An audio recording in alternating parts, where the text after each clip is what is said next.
Court will rise to reopen.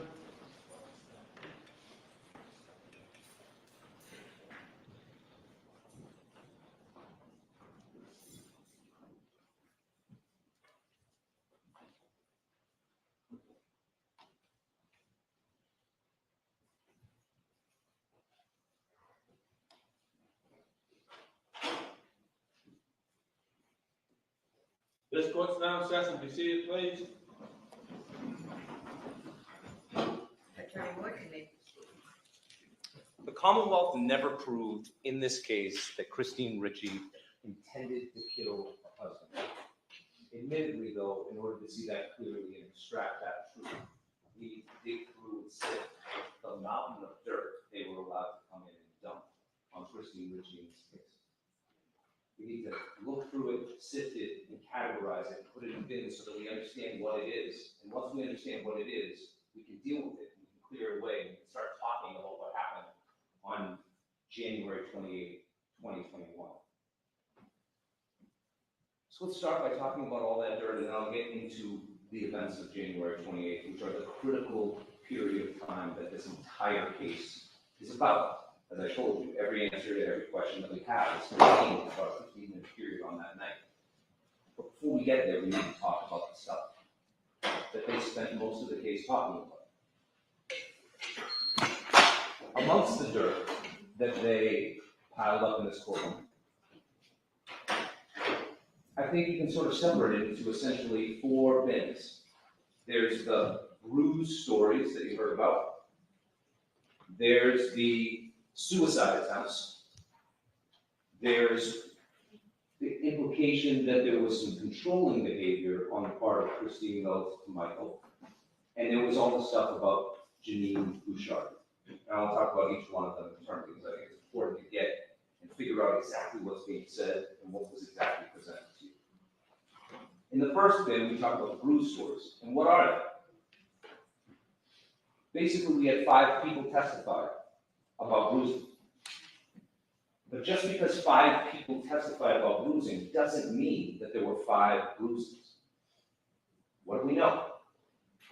Sophia was the first person to testify, and she said that sometime about 2 years before her father's death, which would have been in the beginning of 2019, she heard that an argument had occurred, and then shortly afterwards saw a bruise on the side of her father's face, near his eye, and a fat lip. Katrina Freeman came in and testified, and she said she remembers an incident in which the parties were fighting. And during the fighting, the parties went outside. And shortly afterwards, she saw Christine come back inside the house complaining about her hand. And when asked how she hurt her hand, she said, "I hit it in the face, and that's how I hurt my hand." She also testified on cross-examination that afterwards, Ms. Ricci was wearing a cast for a period of several weeks, and that Michael Ricci, when she saw him the next day, had a bruise on the side of his face, near his eye, and a fat lip. Michael Ricci Jr. testified that he, when he was still living in the house, which we know was before June of 2019, was in his bedroom looking outside the window when he observed his parents leave the house and continue an argument that had happened starting outside. And as he's viewing that house, he sees Ms. Ricci strike Big Mike. So essentially we have an event that occurs either at the end of 2018 or 2019. It happens outside the house. That's consistent with both Katrina's version of the event as well as Michael Jr.'s version of the event. We have bruising in the very same area, in the area by the eye and a fat lip. Then we have the testimony from Mark McDonald. Now, there's a few things that we learned from Mark McDonald. One is that he's no good at timelines. But there's a few things that we know about when he would have made his observations. And we have that information as a result and as a benefit from little Michael's testimony. And the testimony is this. We know that Max says Michael's work with his company, MCC, began to taper off after he had a conversation with Big Michael about Michael's plans to leave his marriage. We know from other testimonies that that was in October of 2018. And we know that the tapering down of the work started then. And we know that Michael Jr. started working for MCC starting at the beginning of 2019. And by then, Big Michael was no longer working for him. We know that Mr. McDonald's observations occurred during a period of time in which Michael Sr. was working for him. That puts the timing sometime at the end of 2018, beginning of 2019. And what does he see? Well, he said a lot of things, but basically what he said was he saw bruising, fat lip, and then he mentioned some involvement about the nose. Now, you can decide whether or not Mark McDonald was trying to gild the lily with some of those observations. It's not consistent with the people who were living in the house with Michael Sr. at the time, who just noticed the bruising. But all of those puzzle pieces fit together. They all take place in the end of 2018, beginning of 2019. And they involve a fight that starts in the house and goes outside, and there's a hitting event. That is the same event. Katrina's saying that she sees the party or she hears the parties leave the house. That puzzle piece fits perfectly with Michael Jr.'s observations from his bedroom window of the fight that is coming from the inside to the outside in the hitting event. What about Matt? We then heard from Michael Dillon. He made sort of an interesting set of observations about bruising.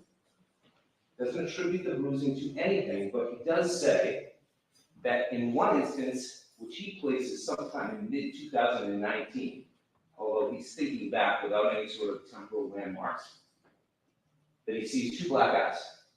And then he says, several months before Michael Sr.'s death, he sees one black guy. And then shortly before Michael Sr.'s death, he sees some stragglers. But that doesn't make any sense, given the observations of the people that were living in the house with Michael at that time. Remember Katrina Freeman saying she saw one bruise during that time. She'd see him pretty regularly. You heard Angel saying you could see him 3 or 4 times a week. Didn't see 2 black guys and then 1 black guy. I'm not suggesting that Michael Dillon was lying or that he was wrong about all of it, but is it possible that perhaps he may have mixed the order of those 2 events? Now, remember, we heard from Angel that probably about a year before his dad's death, his dad got septum surgery. And as a result of that, there was some swelling around his nose and some blackening of both eyes. Is it possible that what Mike Dillon is remembering is 2 separate events, but in the opposite order? One that happens not in the middle of 2019, but closer to the beginning of 2019. This would have been a time when Michael was working for Michael Dillon.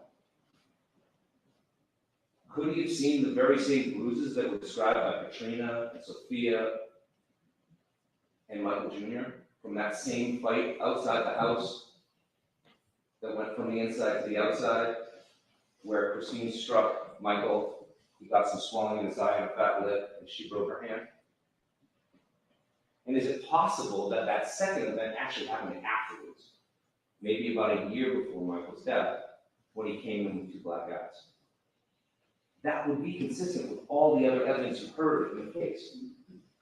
And if it's true, it means you've heard an enormous amount of evidence about bruising that all relates back to this one period of time, right at the end of 2018, the beginning of 2019, in which they got into a fight. And no one is justifying hitting anybody.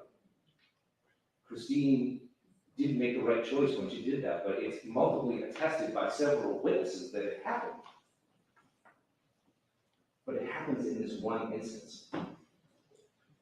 Yes, there are some other. There is the testimony of Michael Jr. that in the week or so before his father's death, he went and spoke with his father, and although he had never mentioned it before, as he's picturing him in his mind, he may have noticed under one of the bags of his eyes that there was something that looked like a bruise without any attribution.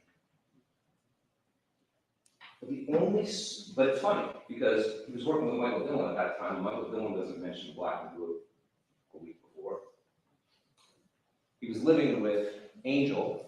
Angel doesn't mention black and blue a week earlier. he was living with Sophia, who was seeing him almost daily when he wasn't working. Remember, he was home a lot. He only worked, one day on, then he had 2 days off, then he would have one 24-hour shift on, and then 4 days off. And although he may have done some side work here and there, it wasn't the same as when he was working for Mac, when he was working all the time in sprinkler installation. That's what the evidence was. So at this point, he's home a lot. She's seeing him a lot.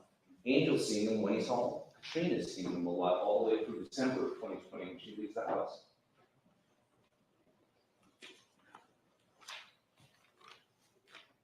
Then we have all the evidence of the second thing, the suicide attempts. You heard about that. In that bin, I count 3 events. There is, let's start with the last one, the Christine Ricci testimony.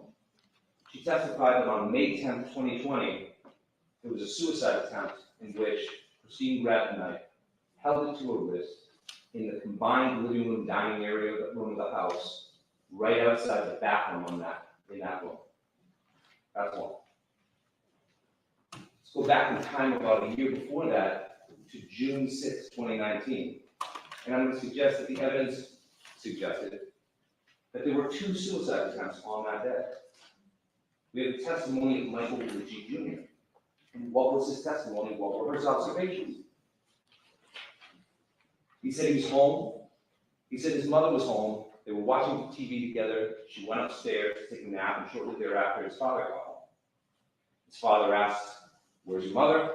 He said, "Upstairs." And the father went. Michael Sr. went upstairs. Shortly thereafter, Michael begins to feel the house shaking and hears loud voices, and he goes upstairs to confront the couple who are fighting. When he gets there, his mother's upset. She's crying. They seem to be talking about the affair. And she says the words, "Get out." Maybe at Michael Jr., maybe at Michael Sr. But Michael Sr. leaves and goes downstairs. At that point, Christine apparently closes the door, and they're having a yelling match between a closed door. At a certain point, Christine has had enough of this back and forth, and she walks out and goes downstairs, and she goes to the kitchen, and she grabs a knife.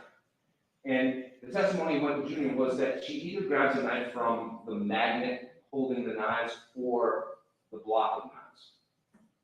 And she's holding the knife, he says, like this, with the blade outward. He's within feet of her. He's within feet of her. He says within 3 feet.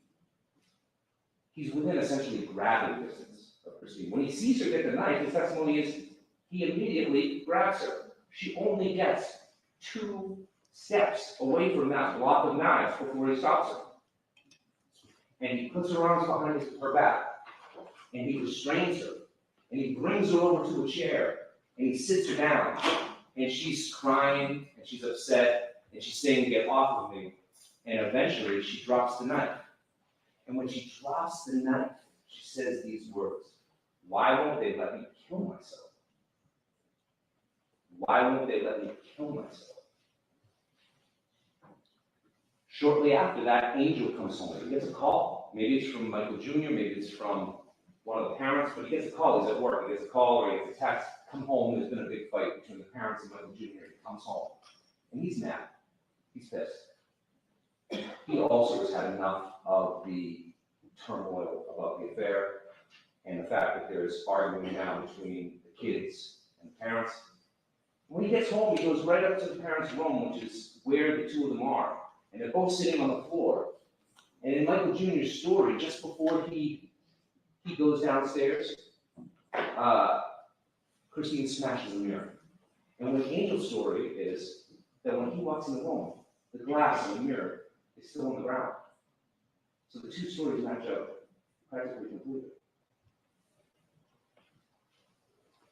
He says at that point, he gets into a yelling argument with his parents, and that sets his mother off, and she goes downstairs again. And this time she grabs a knife and she holds it to her stomach, almost like the way that he said, as if to poke herself, or the way that a Japanese person would commit suicide. It creates an image of what he was talking about. And then he says he restrains her, and his father takes the knife out of her hand. You heard the testimony of Lee Rivera about that very same incident, and what does Lee Rivera say? Lee Rivera says, well, when we asked him about it, she said,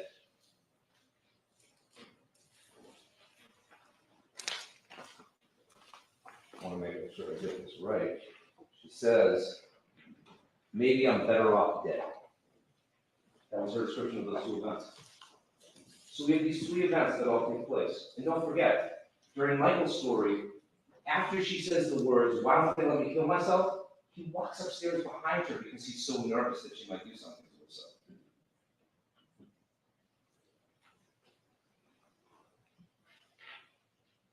And then we have the third bin, which is the bin where we have all the information that the Commonwealth wants to put on about the controlling behaviors. And what exactly are the controlling behaviors? The first part is she controlled his phone. What's the evidence of that? Well, the evidence is that Mark McDonald said that he wasn't available on his former number after he left his unemployed. But remember, the phone that he had was a company phone from MCC. And when he stopped working for MCC, he got a new phone. Just like when he stopped working for MCC, a little while later, he got a new truck. Doesn't seem to be anything particularly sinister about that. He got all new friends.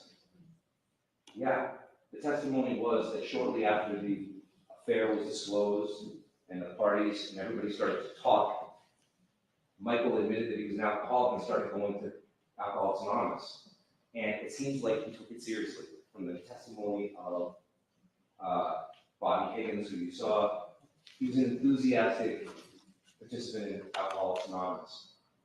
It's oftentimes hard for people who were alcoholics because their social lives revolve around drinking. And many of their friends, even if they don't have problems, they're easily able to slip back into the old grooves, the old behaviors. And so it's important, oftentimes when people are trying to get better and trying to get clean, that they start a new set of social habits, new set of social rituals, and even start hanging around with people that, in the words of Bobby Higgins, are on the same path as them. It makes things easy, makes things easier. And what do we know about Michael Sr.'s life when he was drinking? Well, a lot of his social activities revolved around alcohol. Now, they try to minimize it, but you heard the testimony of both Sophia and Angel. They both had concerns way before he ever said he was an alcoholic. Talked about the fact that he would come home and polish up an 18-pack. And before that, he would oftentimes go to the bar and drink and get warmed up at BBC across the street from MCC, or down the street from MCC. It seems like Michael certainly felt that he had a problem because he said he had a problem. He told people he was an alcoholic. He got involved. He followed the steps. He got a sponsor. He did commitments, which means you go to places and give a speech about your process of getting sober. So we got a whole new group of friends, but that makes sense under the circumstances. You heard from Bobby Higgins that the house at 679 Lorraine Street became kind of a hangout for all the people that were in the sober softball league and people at AA. So he wasn't being isolated. He was just fraternizing with a whole new group of people that were on the same path as he was.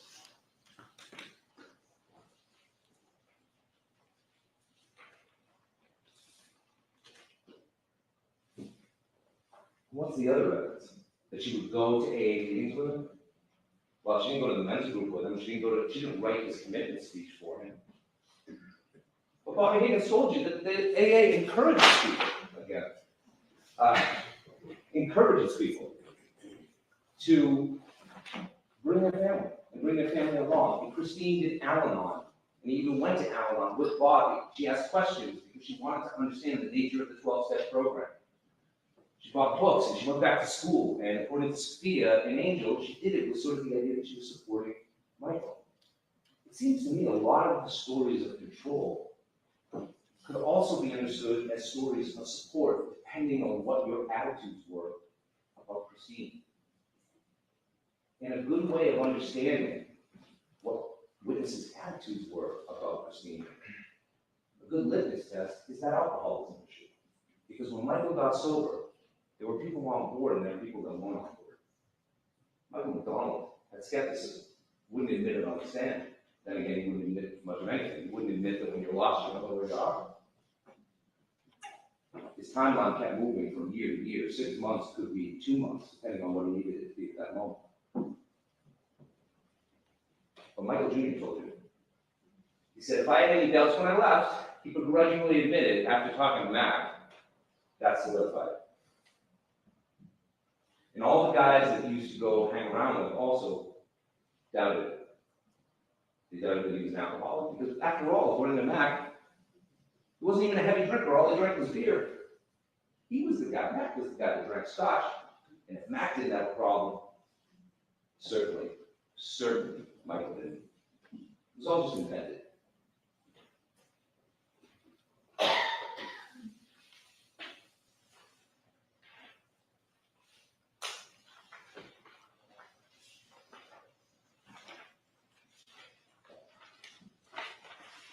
The final category is the obsession with the affair, or what they call the obsession with the affair. And there's no doubt about the first evidence that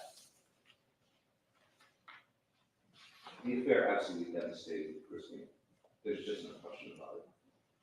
She was initially upset at the betrayal. It sounds like the fact that Michael may have been claiming that he didn't remember certain things, or maybe saying that he didn't remember things that he did remember, was making her doubt and not knowing if her doubt was true or founded. She wanted to believe in him. She wanted to believe the story he was telling her.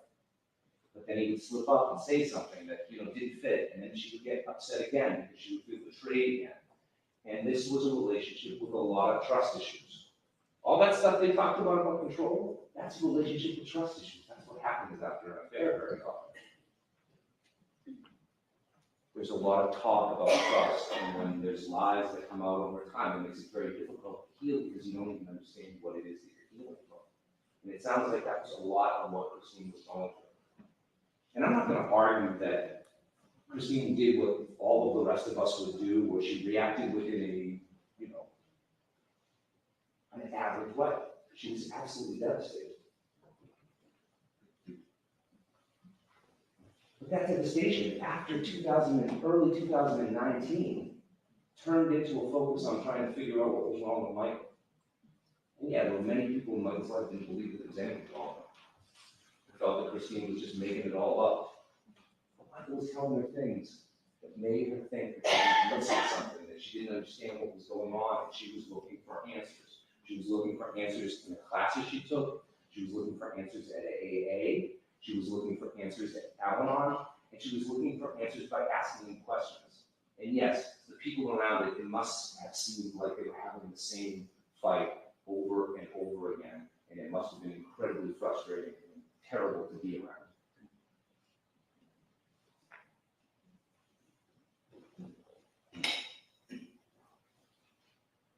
Commonwealth elicited evidence that Christine Ricci was on multiple medications. You heard from Sophia that she had panic attacks. You heard that she had some sort of debilitating arthritis, where she would wear braces. You heard all of this evidence that she was in counseling and therapy. There is no doubt that this affected Christine Ricci. This affair affected her probably more than a completely psychologically healthy person.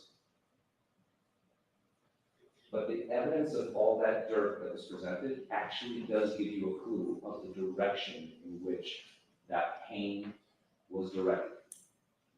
From about the middle of 2019 all the way through 2020, this was suicidal ideation. This was making her doubt herself, making her wonder whether she was crazy or whether or not what she was hearing from Michael was crazy. And that type of second guessing, constantly second guessing, led her to not doubt the very ground that she was walking on.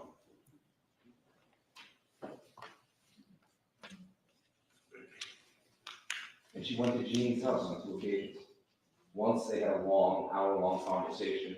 It sounded like it started out emotional. It sounded like it ended with some type of reconciliation, or at least some type of acknowledgement and a hug and a statement of forgiveness. It sounded like most of what she did during that conversation was ask questions, questions that she couldn't get answers to from Michael. Now, you heard from Janine, and obviously Janine plays sort of a, based off of the role that she plays in Christine and Michael's relationship, she may have had a motive to be somewhat self-protective. But what came out was that first conversation ended at a place that was more or less calm, even if it was emotionally kind of all over the place at the beginning. There was one thing that she said, well, I made the statement to her that your marriage was almost over and you had already moved on. Christine agreed. Is that credible given the evidence in the case that was said? Given all the evidence you've heard about just how incredibly devastating Christine Ricci was about this affair that she would have just been like, well, that's true. No. Or does that sound like some sort of self-serving statement of someone who's trying to minimize and mitigate their moral responsibility for something? She can tell the truth while still shading it on the edges. Christine hadn't moved on. This marriage wasn't over. Everybody said it was a good marriage. They got along, they were affectionate, they slept in the same bed. This wasn't that kind of thing at all. And she certainly wasn't agreeing that this marriage was almost over, or practically over. But what did come out of the conversation with Janine is that the focus of this conversation was Christine's confusion. And probably most of us would have just stopped asking questions, stopped trying to understand. And it's probably the fact that Christine kept trying to hold on to what he was saying and trying to make sense of it that really did drive her to this extreme of going to see him and asking these questions and having this moment where she sat down and talked with him. It also appears that she had a conversation in March, or she went over to have a conversation in March of 2020. And that conversation really never happened. It was sort of aborted before it ever began. But during that conversation, there was evidence that she was emotional. Yeah, we can't get away from that. She was emotional about it. But what was the nature of the emotion? The emotion was frustration and sadness and depression and anger and incredible feelings of self-doubt, self-hatred, and suicide for that period between 2019 and 2020. But that's about Christine. That's about Christine.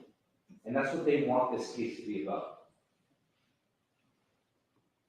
A famous English jurist once said that in a criminal case, in a very real sense, the trial isn't about the defendant. It's not the defendant that's on trial. It's the government that's on trial. Because in a very real sense, it's the government's evidence that's on trial in a criminal case. And the question for the jury is whether they presented enough. Was there enough? And our standard of proof, which is the highest standard of proof in the legal system, is that, in fact, after looking at all this evidence, all you know are things about Christine Ricci, and you know nothing about Christine's intentions on January 28, 2021, or you don't know what happened. Your job is easy. They haven't presented enough evidence. Not enough. If at the end of the evidence you feel like you maybe know what happened on the night of January 20th, based on how all this presented to you, your job is easy. They haven't presented enough. Even if you think it's probable or highly probable what you think might have happened, unless you are sure to a moral certainty, then the answer is easy, it's not enough.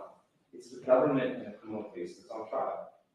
In fact, if there's even one reasonable alternative that fits the evidence, that is a story of innocence, then your job is to say not enough. The government hasn't proven enough. So let's talk about January 28th now, 2021, and talk about a very real possibility of what occurred that day. We know that the arguing may have been going on for some time. It was going on when Sophia got home from school at about 2 p.m. She went upstairs to her room and she was trying not to pay attention. She knew that the parties had been fighting, and it was sort of became commonplace at that point. So she just was sort of doing her own thing, not really paying much attention, when all of a sudden she hears banging. She hears banging and the movement of things. And then shortly thereafter, she hears her mother yell, "Call 911." And she comes downstairs and sees her father laying on his side in the living room dining room area. And she calls 911, and you heard the 911 call. You heard the emotion in her voice. You heard that her focus was on talking to the 911 operator and answering his questions. And she had partial information. And you can also, during that call, hear the emotions of Christine. You can hear her crying in the background. You can hear the wailing and the hyperventilating and the crying. And in fact, Christine is still in that position later when other people arrive at the scene. So what can we gather from that? We also know that on the night in question,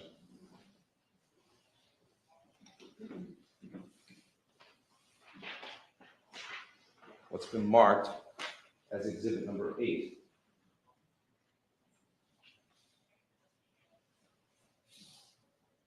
The police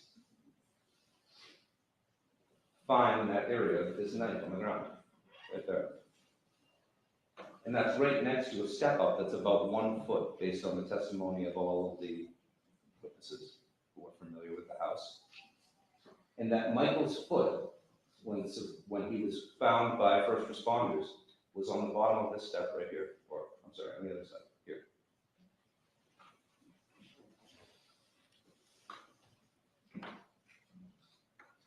Doesn't it make sense that this argument began to happen? And what do we know based on the prior acts? She's suicidal. She goes to that drawer and she grabs a knife. I'm going to suggest she grabs this knife right here. What's been marked as exhibit number 23, what was marked by forensics as 1-4. And she holds it to herself, as if maybe to her wrist, maybe to her neck. When Michael sees that during the argument, he gets upset, and he runs into that room from the living room, dining room, and he tackles her. And as he's tackling her, she hits the ground. She still has that knife in her hand, as she's plunging that knife towards her own rib cage, just below the breast. And Michael's arms are around her, and that is the first stab. She might not at this point even know that she stabbed him, but he knows. All of his adrenaline is going, and now he's focused. He gets up, and maybe he's not gentle with her at all, and it's understandable why he wouldn't be under those circumstances. He's got pain in his shoulder, and he realizes that this is an out-of-control situation. He gets control of that arm. He might grab her to do it. He rips the knife out of her hand and runs over to that drawer, and he grabs all the knives in the drawer. And he runs over to that dining room table, and he throws the knives into the box on top of the dining room table. And then he turns around to see what's going on. By this point, Christine has gotten up off the ground, and she's gone over to that drawer, and she's grabbed another knife, this time a steak knife.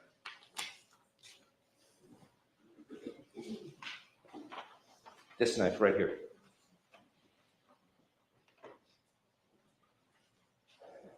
This time she's holding the knife to her body, and he goes over, and he starts, this time he doesn't make the mistake he made the first time. He grabs her arm first, controls the arm with the knife, and they start moving around with that knife. And as he tries to twist that arm to get that knife out, the two of them begin to turn with Christine's back right in that doorway, right in front of that step leading down into the combined living room basement.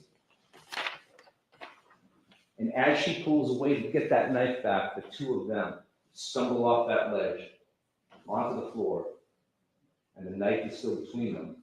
He falls in right into the knife, penetrating the center of his chest, with such force that the soft tissues in Michael's body were compressed such that the knife wound was longer than the actual blade of the knife causing the wound. At this point, Christine is underneath Michael. The knife is between them, and Michael is on top of her.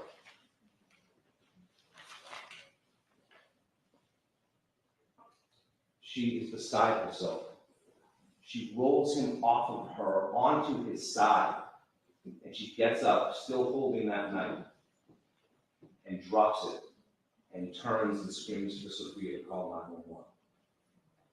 When 911 arrives and the police arrive, first she talks to Chris Martin. She's so emotional that he doesn't even know really 100% what she's saying. He doesn't have a complete account of what she's saying.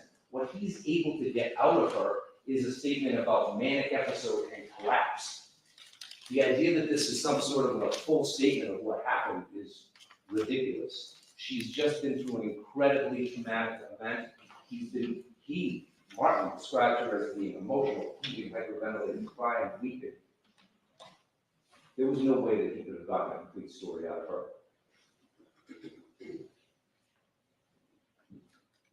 And did she think that part of that event, maybe the part where he was grabbing her to get that knife away from her, was rough and maybe considered in that moment when she's just through a trauma? This whole event was an incredibly exciting, traumatic event. She's an emotionally fragile person, and this has just happened. She may have an accurate memory of it, but she certainly has an incomplete memory of what has just happened. And she's trying to just say what she thinks is relevant through her tears. And Martin, thinking that he's coming to a totally different type of call, is trying to piece together what he's hearing. And he's doing the best he can. It's not his fault. But he only gets a couple things. It's not until later that they bring her into the kitchen. And they sit her down, and Sophia goes and gets her medication, that she begins to say a little bit more.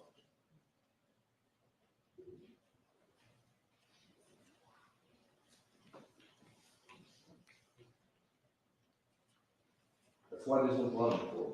He landed on top of her.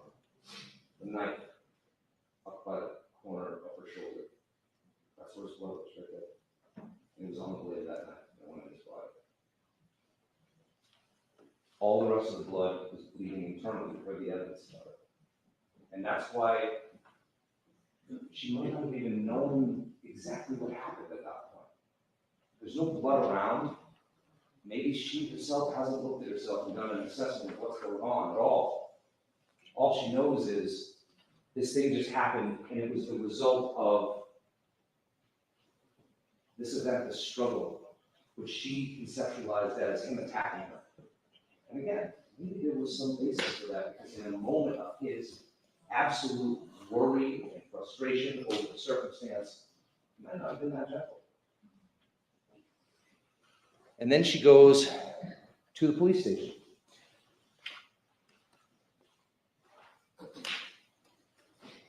And they take photographs of her. Then marked as exhibit number 17. What you'll see in picture 17, you can't see it on this screen.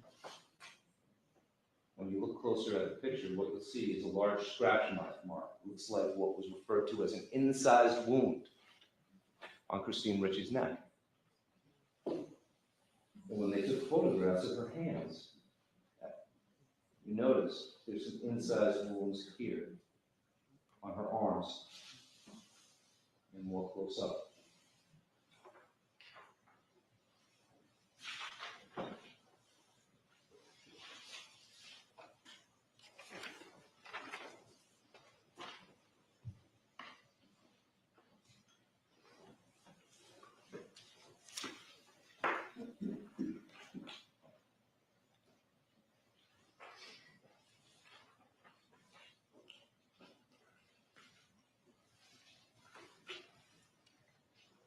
That event, which began with a suicide attempt and ended with a struggle for the knife, which led the two of them to tumble off that stair, was never intended to be a stabbing of Michael. It was never intentional. The stumble was an accident, and the fall that created the penetrating force to let that knife go into Michael's body was an accident.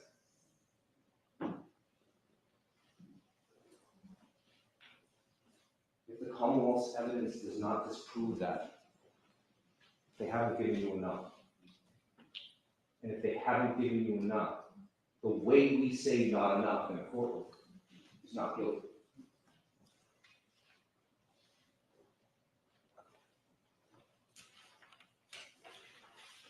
Christine Ricci never intended to kill Michael.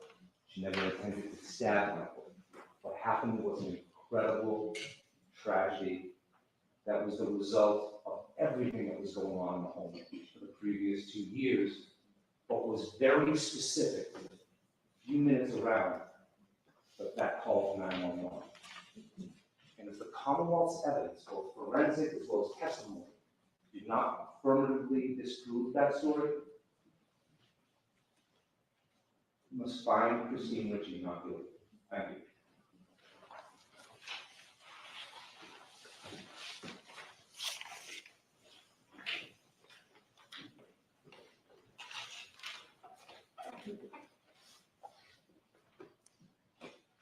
And for the Commonwealth, ADA Cousin. Thank you.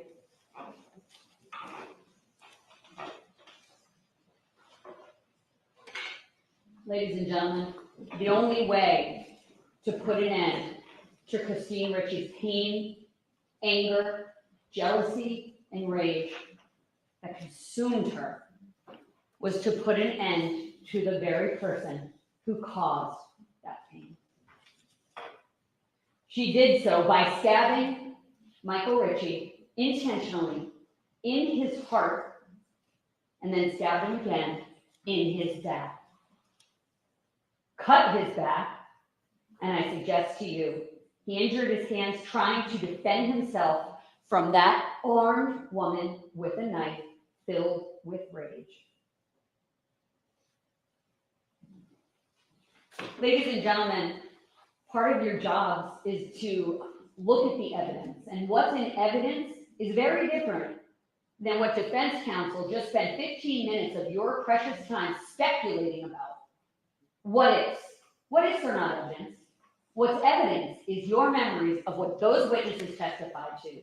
What's evidence, ladies and gentlemen, are these knives, text messages, scene videos, the state of affairs in the house, and Michael Ricci's injuries created by Christine Ricci. That's evidence, ladies and gentlemen. Speculation? That's not it.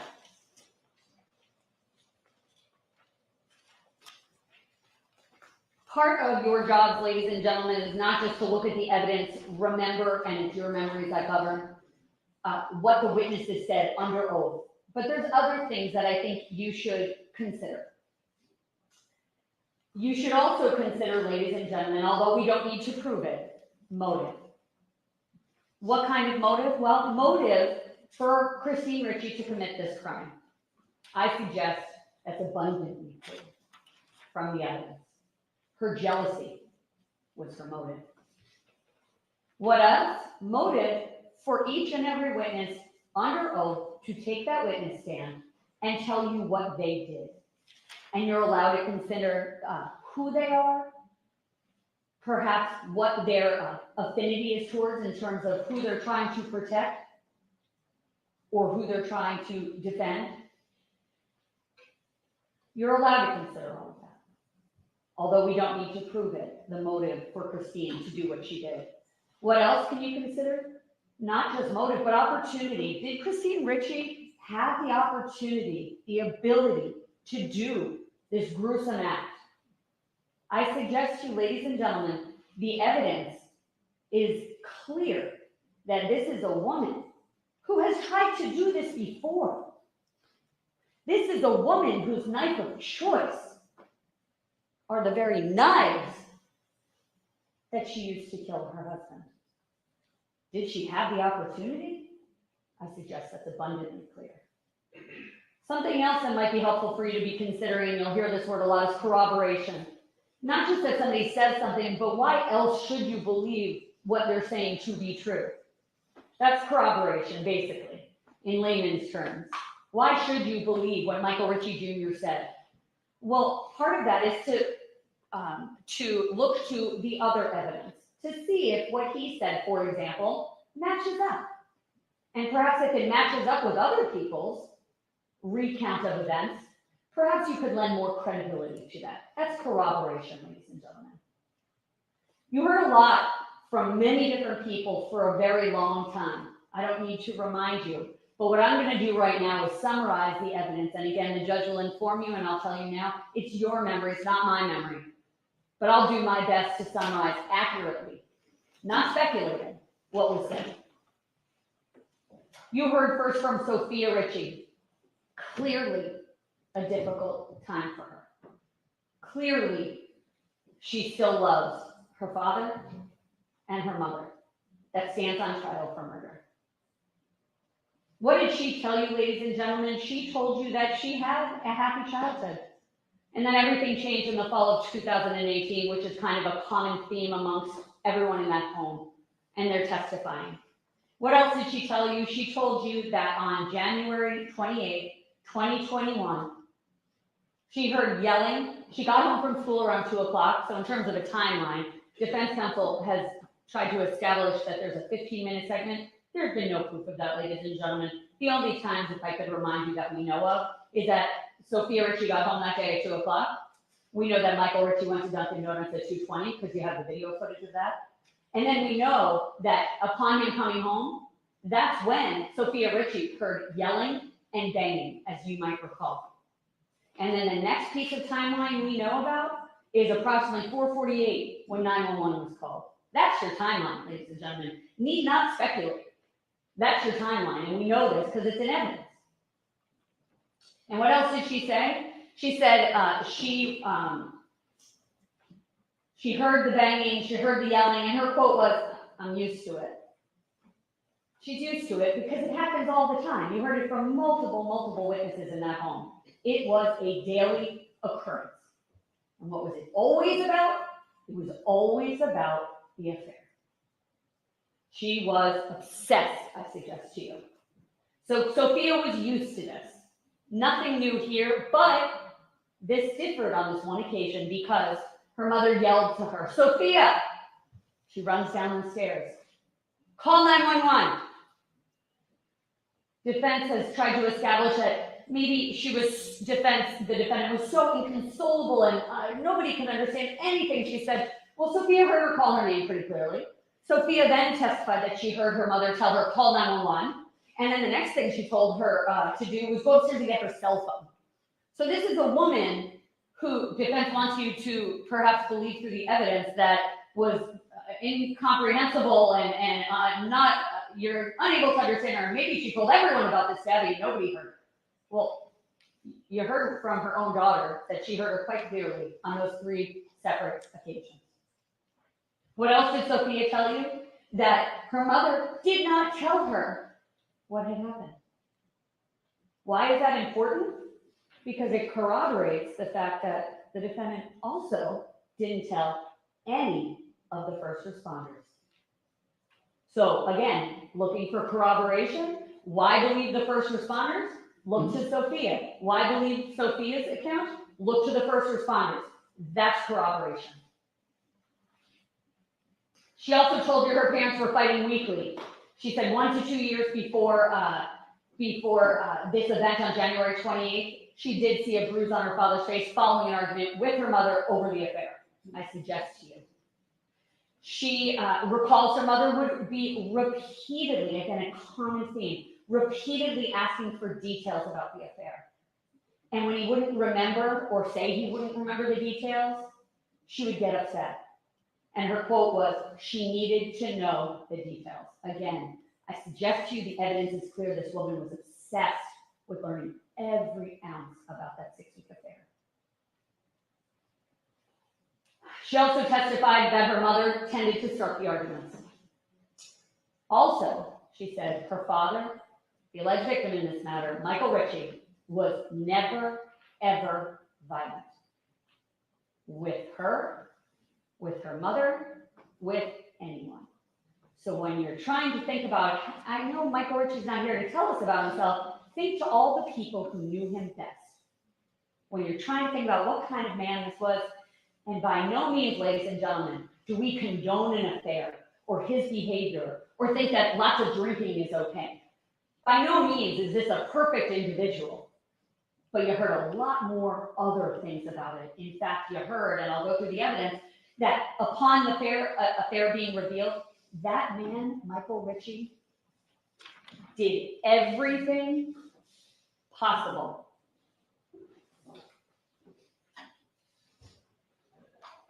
He did everything possible to save and salvage the family he loved so much. Everything. Angel Ricci testified too. Again, difficult. Difficult for these children, I call them children, they're adults, to have to come in here testifying about their mother when their father is no longer with them.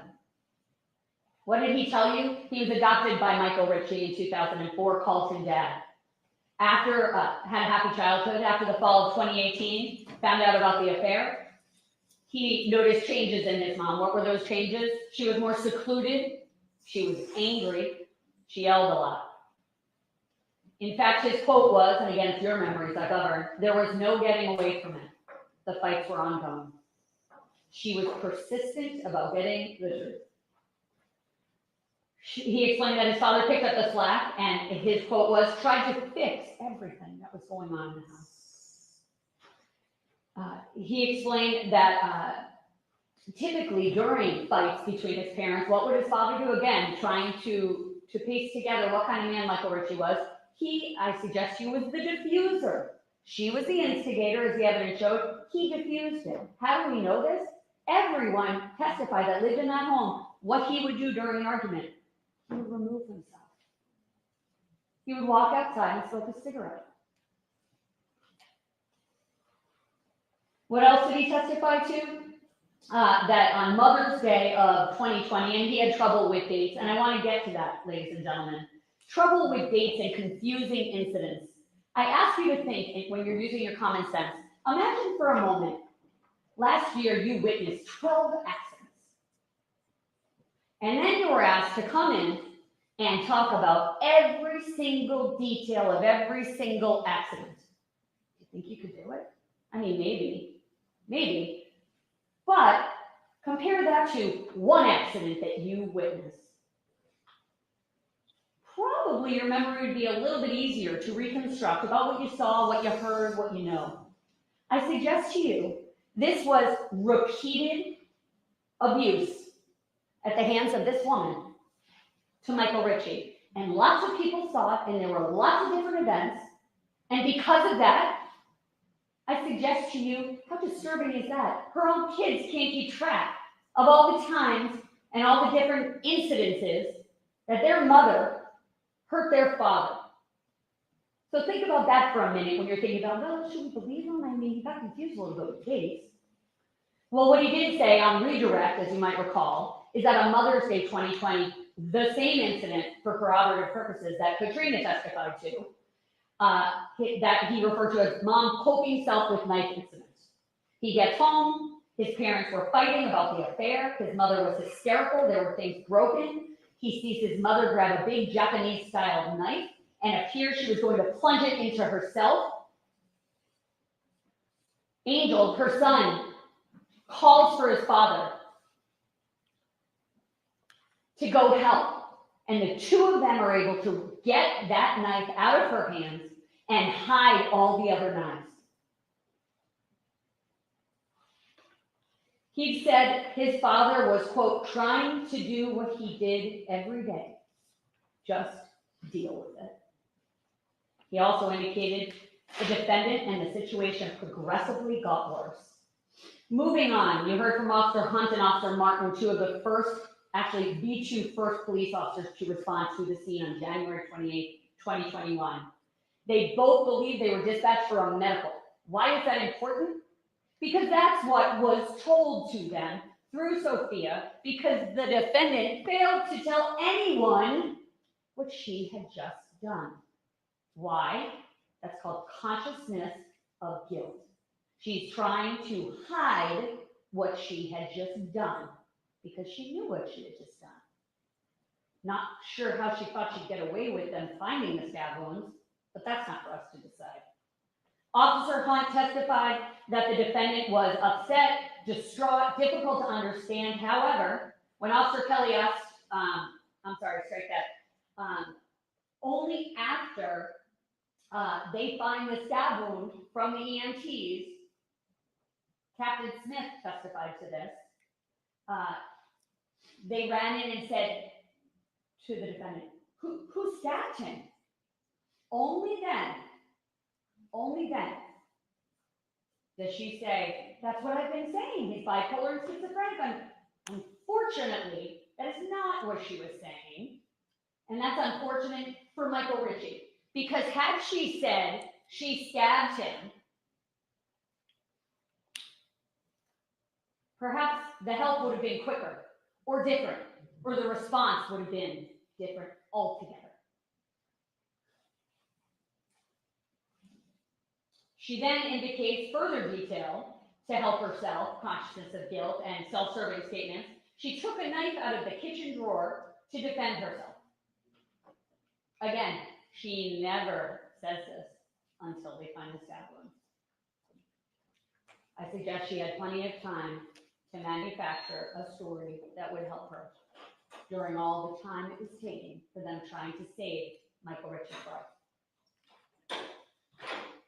And I suggest to you, all of these first responders had years of training, and they all testified to it. They're used to traumatic events. You better believe that if any of those 4 men that testified under oath, or 5 men testified under oath, they did not hear her say anything about a stabbing, I suggest to you, you could believe that. Because had she said anything remotely sounding like, I stabbed him, or he came at me and I had to stab him, they would have responded differently. That's what their jobs are for, to respond and help.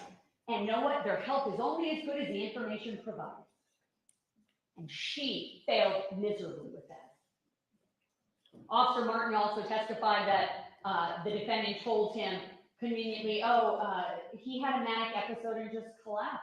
Again, self-serving statement. Tells them nothing about the situation so that they could help him appropriately. And no trouble understanding those statements, her self-serving statements. Only after confronted with the stab wounds, Officer Martin said it all kind of came together and they all realized that she had just stabbed him. Even if you believe her self-serving statements that he had a manic episode or that he lunged at her, even if you believe that, ladies and gentlemen, which I suggest the evidence proves you should not believe that, but it's up to you. I suggest, ladies and gentlemen, how does that explain all of the other injuries? If he lunged at her, maybe that would explain the 1 wound. How do you claim self-defense, ladies and gentlemen, or that you had to be put in that situation when you also stabbed him in his back? She stabbed him in his back. She stabbed him in his heart. And never told anyone until they found those wounds. Robert Higgins testified, Bobby, from AA, you might recall. He testified that a few weeks before his friend Michael Ricci died, he saw him, and he saw him looking tired, gaunt. He looked like a man, I suggest to you, that suffered 2+ years of verbal and physical abuse at her hands. That's who he saw. I suggest to you he was fairly unrecognizable. And what does that corroborate with? Michael Jr.'s testimony about when he went to visit his father at the fire station. What else did he say? That's if you're questioning whether or not to believe her kids about all the broken things she used to have around the house. What did he take her shopping for? Mirrors. Lee Rivera testified from DCF, you might recall. Why is her testimony important? Again, looking for corroboration and why you should believe certain people's testimony versus others. She testified to the same event, I suggest to you, that Michael Jr. testified to, which was the June 6, 2019 incident where ultimately he described, and I'll get to it, Michael Jr., that his mother was going after his father with a knife, running towards the father, like this. And DCF becomes involved because Michael Jr. is so fed up, so tired, so upset by everything going on for the last 2+ years, or actually for the last year, because then he moves out, that he punches a wall. And then ultimately goes to the hospital after a friend tells him, you gotta go treat that, goes to the hospital and they file a 51A report. Lee Rivera does an investigation, and in the course of her investigation, she meets with the defendant, Christine Ricci. And why is that important? Well, Christine Ricci says, yet again, she and her husband were arguing about the affair, and her husband became upset because she continued to bring it up. Michael Jr. gets home and yells at them to stop. This is all her words to Lee Rivera. She then says, so when curious about, can we believe all the statements about Christine? In her own words, Christine says, I was in a fit of rage and grabbed a mirror in my bedroom and smashed it on the floor. She also denies any physical abuse. Interestingly enough, Christine Ricci is showing kind of a pattern here. She tells just a little bit, just like on January 28, 2021. She fails to tell the whole story. And the rest of the whole story is that she grabbed a knife and went after her husband on June 6, 2019. She stopped short of that. However, the important part is she was in a fit of rage. Her own words.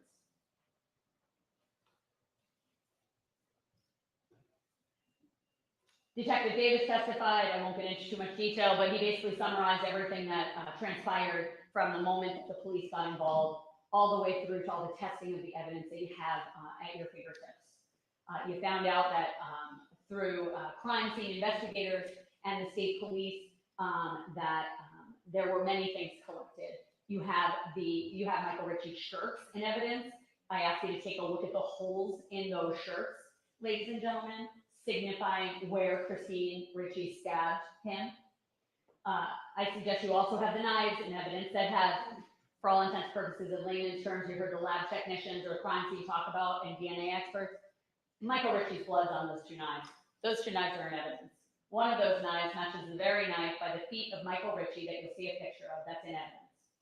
His blood, not her blood, his blood. What else is important? Her shirt was taken into evidence. What is to have on it? His blood. I suggest, you heard from Mark McDonald, Uncle Mac, we'll call him, who was a very close friend of the entire Ricci family. Yes, Michael Ricci was his best friend. He called him his brother. But he also was handpicked to be Sophia's godfather. That's how important he was to this family, how close he was to the family. And what did he tell you? He told you that he would go Thirsty Thursdays with Michael Ricci, and they'd go to the BBC in Pembroke. He also described to you that he actually saw scratches on Michael Ricci, a bleeding nose, fat lip, and he observed this all following the fall of 2018, which is when the affair was disclosed. He indicated that Michael Ricci stopped looking like the Mike he knew after the affair was revealed. He was more quiet, withdrawn. I suggest to you he looked like the battered man that he was. He also told you about two interesting events. Told you about the time that Christine Ricci and Michael Ricci surprised him at work, you might recall. And Christine Ricci did 90% of the talking, and it was supposedly for part of his AA treatment to make amends, which is interesting considering Michael spoke almost nothing. And how did he describe Michael? And again, getting to know Michael through the words of other people who are closest to him. Michael looked tired during this meeting, hunched over, only looking up at the very end. Not the same guy he knew and loved. And interestingly enough, that was an example of not just how Michael appeared during this, what I submit to you was an abusive relationship, but also how Christine appeared and the changes in her personality, which corroborates a lot of other witness testimony. Janine Bouchard, for example. Michael Jr., for example. And what he told you was that the defendant, Christine Ricci, not only did most of the talking, but was calm in the beginning, and then all of a sudden, something triggered her, I suggest, and she snapped and started screaming. This is at a place of business, to the point where he asked her to stop. Please be quiet. Help them to leave. He described it as night and day from when she first walked in the door. And he said, Michael Ricci never said a word while she was screaming. That was the last time he saw his best friend. And then thereafter, he could no longer contact him on the phone number. No longer worked. What else did he tell you? The incident about when the defendant was trying to find Janine. And what did he tell you about that? He got a call from Michael Ricci. And although he wasn't, you didn't hear any testimony about what that conversation entailed, he was worried and asked him to call her. So he called the defendant. Again, they had years and years of a relationship together. I suggest there was a lot of love between this whole family and Mac. And he called the defendant, and he said that the defendant said, I'm trying to find Janine. She was angry. Then she became calm. Then she started laughing. And then her tone changed, became angry. And then all of a sudden, she came upon mailboxes, which had Janine's last name, I suggest to you, as well as a Ricci. Ironically, the Ricci name was on another mailbox right next door. And she began to become erratic, screaming, he said. He had to calm her down. He also described, ladies and gentlemen, that according to his observations, Michael Ricci was doing anything and everything to save his marriage. If that meant going to AA, that's what he would do. If that meant he stopped drinking, that's what he would do. Go to therapy? Sure. Anything. Anything. While he's doing anything and everything, she's berating him, hitting him, yelling at him, but he doesn't give up. Michael Dillon, the fire chief, testified. He testified that he knows Michael Ricci very well. Why? They worked together.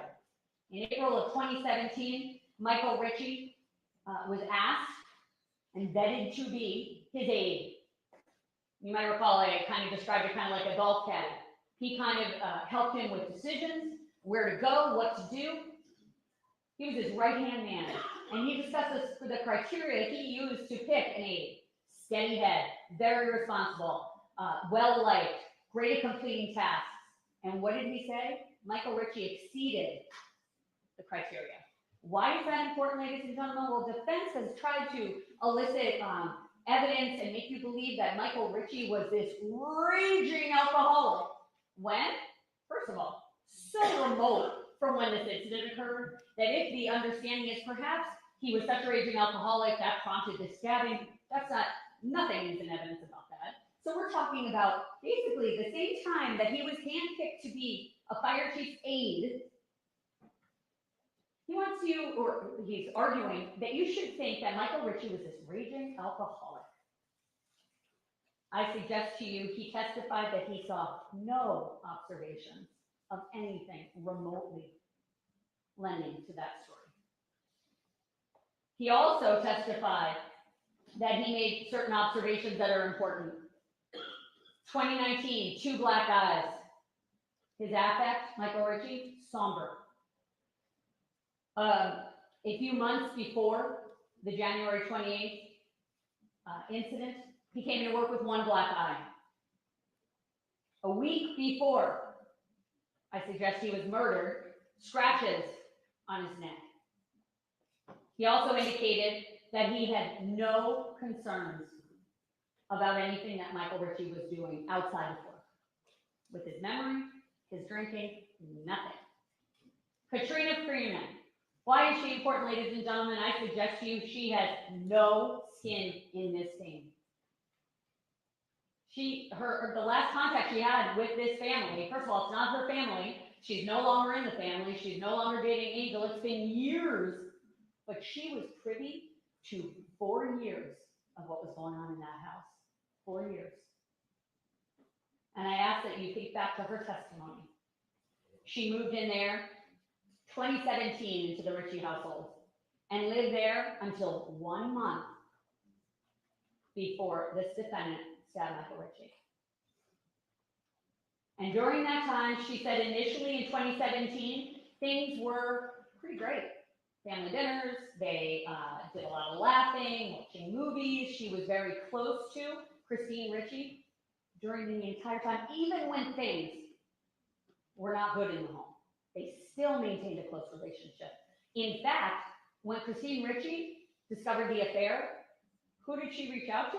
Katrina Freeman, and asked that she and Angel come see her.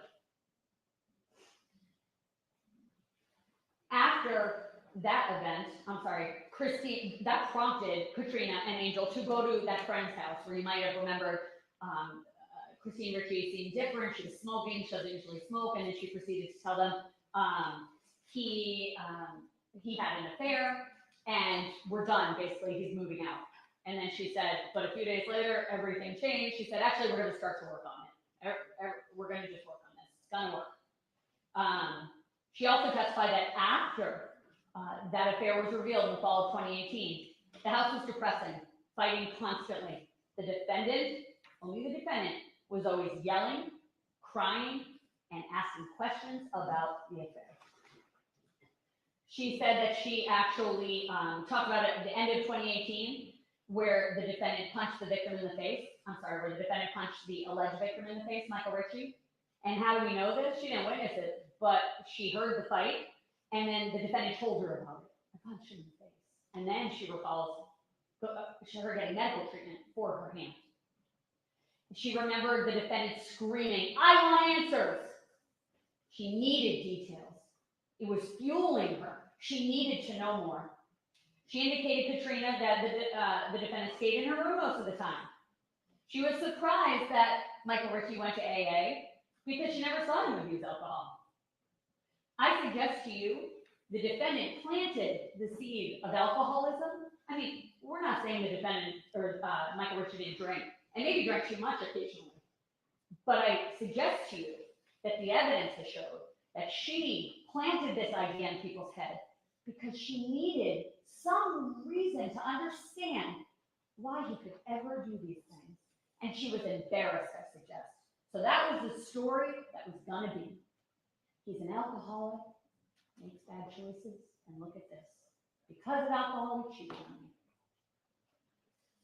She also stated that he stopped seeing friends. She never saw any issue with memory loss. And when I asked her specifically, did you ever see injuries to Christine Ricci, other than when she punched him in the face? And she indicated, yes, actually. I would see cuts on her hands. And I said, did you know how those were caused? And she said, yes, they were self-inflicted. Think about that for a moment when you're looking at photographs. She also talked about the Mother's Day 2020 incident, again, corroborative of other people's testimony about the very same incident, where the defendant held a knife to her chest. Katrina got home. Mother's Day is hard. She had been drinking. She went inside and then ultimately went down and saw the defendant on the ground with a knife being held against her. And Angel and who? Michael Sr. were trying to help her, trying to get the knife away, a common theme. Trying to help the very woman that ultimately kills him, I suggest. Jeanine Bouchard testified, the other woman. You don't need to like what happened, but I suggest to you, she shared enough of what her mindset was, and that was based on what Michael Ricci told her. And then the defendant adopted it, I suggest, by saying, he told me you guys were done. You weren't wearing your wedding bands. You were seeing someone else. He told me you guys were done. And she said, well, yeah, she agreed.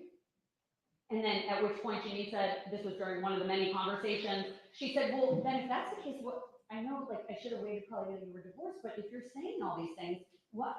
I'm sorry, but I'm not sure it's kind of as bad as it's being made out to be, if you guys were done anyway. She also said, ladies and gentlemen, that their affair was brief, 6 weeks toward the end of the summer of 2018. And Columbus Day, Thursday of Columbus Day, she indicated, There had been some sort of a plan. She believed that Michael Ricci was going to be sitting down with the family to let them know that he's no longer going to be with Christine Ricci. And then a couple of days later, surprisingly, she gets this random call from Michael Ricci doing a total about face, saying, "You never meant anything to me," in a monotone voice. "You never meant anything to me. I love my wife. I never loved you." Big change. Totally understandable that he could change his mind or think differently, or who knows. But that's what you heard under oath. She then indicated that after that conversation, she was done, I suggest. Their relationship was over. Yet, she kept getting calls, missed calls from Michael Ricci's phone. And then on November 6, 2018, you have it as an exhibit, the defendant texted Janine. And I'm not going to go through it all, but basically just about how this woman has ruined her life, taken her man, it's her man. You could read that yourself. And then December 2019, just showing a pattern during the same time of aggression by the defendant unannounced shows up at her house at night, knocked on the door, screaming, "How could you do this to me? This is my husband," screaming and crying. And what did she say to her? "I'm truly sorry. I thought you guys were done." Again, not wearing the rings, thought you were seeing somebody. And what was her response, I asked? She agreed. All true. The defendant said during that conversation that during any of the two conversations that she spoke to Michael Ricci when he was breaking up with her and ending things, that Christine Ricci was on the phone. So when we talk about controlling his phone, look no further. That's one example. She also indicated, Janine, that the defendant needed details, was demanding details. She was crying, angry, then calm, then yelling. She was all over the place on that event. Now, fast forward to January 30th, 2020. More text from the defendant needing to talk to Janine. She needs to know about more dates, needs to know. And Janine said, "No, not going to do this." Now, fast forward, March 18th, 2020. That's the daughter event with Janine, where her daughter had to call the police because this woman wouldn't leave her home. The defendant comes, won't leave, and screaming the entire time, "I need to talk to her, I need to talk to her." And Janine said, "You tell her I'm not talking to her." This is the second time she's come to her house at night, unannounced, demanding answers, refusing to leave, only leaves when the police get there. She described Michael Ricci as kind, sweet, calm. She actually never saw him drunk and never noticed any memory issues. You also heard, ladies and gentlemen, from Michael Ricci Jr. He described to you, ladies and gentlemen, what it was like living in that home. What did he tell you? The defendant, who he calls the defendant, constantly bringing up the affair. Do you love her? Are you going to start a family with her? Have you had sex with her? Never, ever, during any argument, did he testify that he ever heard his father screaming or yelling. Only his mother. He would, the defendant would keep asking Michael Ricci the same questions over and over again. And then in 2018 to 2019, he saw his father get punched in the face by his mother. Who does that corroborate? Katrina Freeman's testimony of the same event, where the defendant told her, "Yeah, I punched him in the face." He talked about how he would overhear his father say, "Stop hitting me." He would hear furniture breaking. House was shaking. He would come home from work and see shattered items all over. A golf club broken into, a glass door, a glass table, mirrors cracked. Then he talked about June 6, 2019, when he broke his hand, the knife incident. He indicated he was watching TV with the defendant.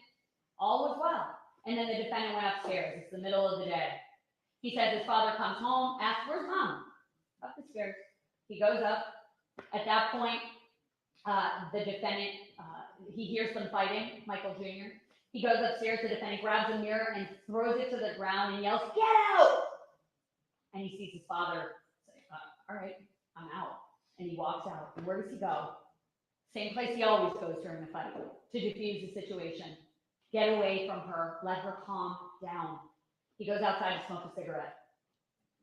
the very door that was so close to where this defendant killed him. He indicated that after his father left the room, he tried to calm his mother down, and then his mother got more and more angry, saying, "You're siding with him, you're siding with him." She runs downstairs, he follows after her, she grabs a knife, and she holds it out. He described it with his hand, and I put it on the record in a right angle, I described. And he indicated from his body, and I suggest it's your memories that govern, running, he said she was running towards where my father had just went out. Body forward, I suggest. What is that indicative of? Does that sound like somebody who's going to use a knife on herself? Perhaps her mindset shifted a little bit. When she knew she couldn't go after him, she then maybe wanted to use it on herself, which was a pattern. We don't know, but we can only find that out from the one eyewitness to that, and that's her own son, who told you exactly what he saw that day. And he was scared. And he was scared that she was going to hurt his own father, I suggest to you, and scared she was going to then hurt herself. What did he tell you? She was angry, hostile, incoherent, hysterical, at which point he yelled to his father, "Come in, grab all the knives." At that point, he said his mother then, he had to wrestle, put her arms behind her back. Finally, the knife was released from her hand. The situation appeared to be calm, and then his mother ran back up the stairs where she had just smashed a mirror, and he was scared she was going to do something upstairs. So he followed her upstairs, at which point he was so angry, so done, so upset about the years he's been watching this and hearing this happen, he punched the wall.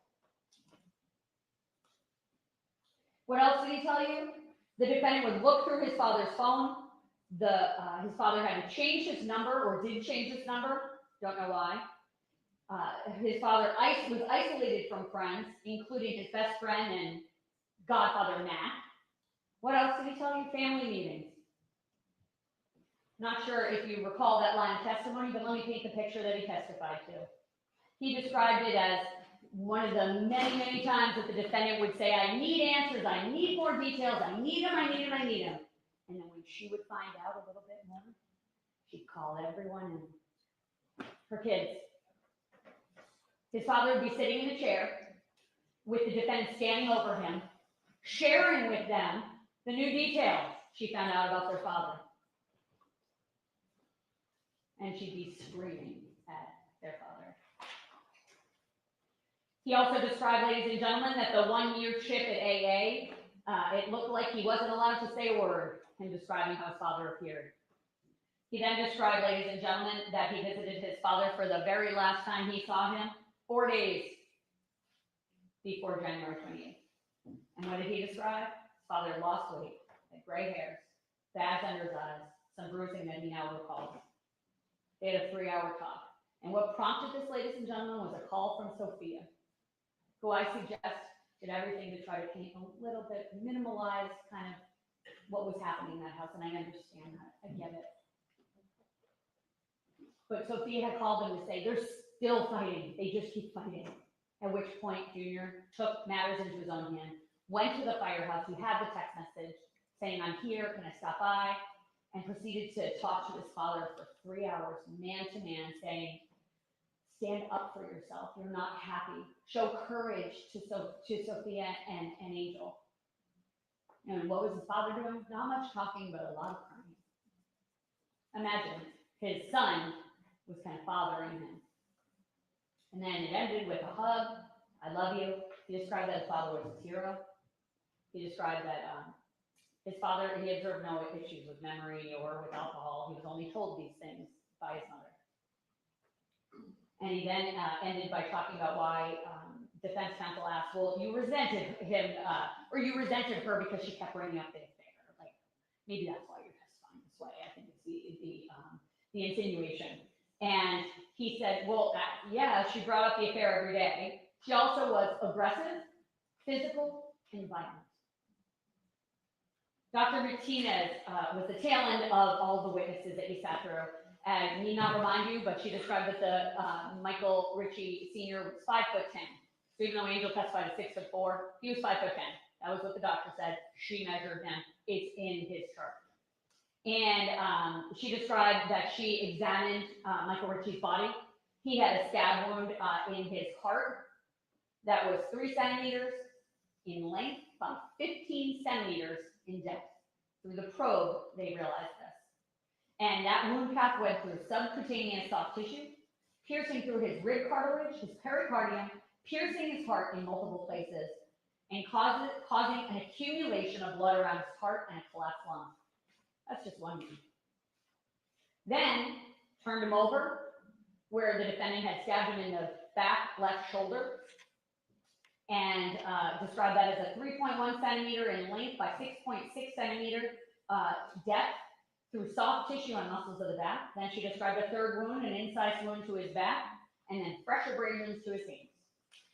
That's what Dr. Martinez said, and she confirmed that, not that it's any surprise, he died from the stab wound to his heart. That was the evidence, ladies and gentlemen, as I recall it. Again, your memories govern. So if I'm wrong about a detail, it's your memories. And you heard a lot about other acts, and the judge will instruct you on it as she's done throughout the trial.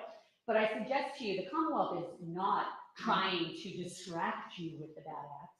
You need to know about the pattern of conduct and the level of hostility that this woman had for her husband.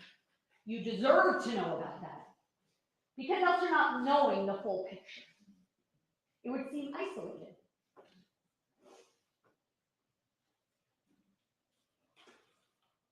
You also, ladies and gentlemen, these other injuries, these other acts, it also can be used to negate any claim of accident or self-defense.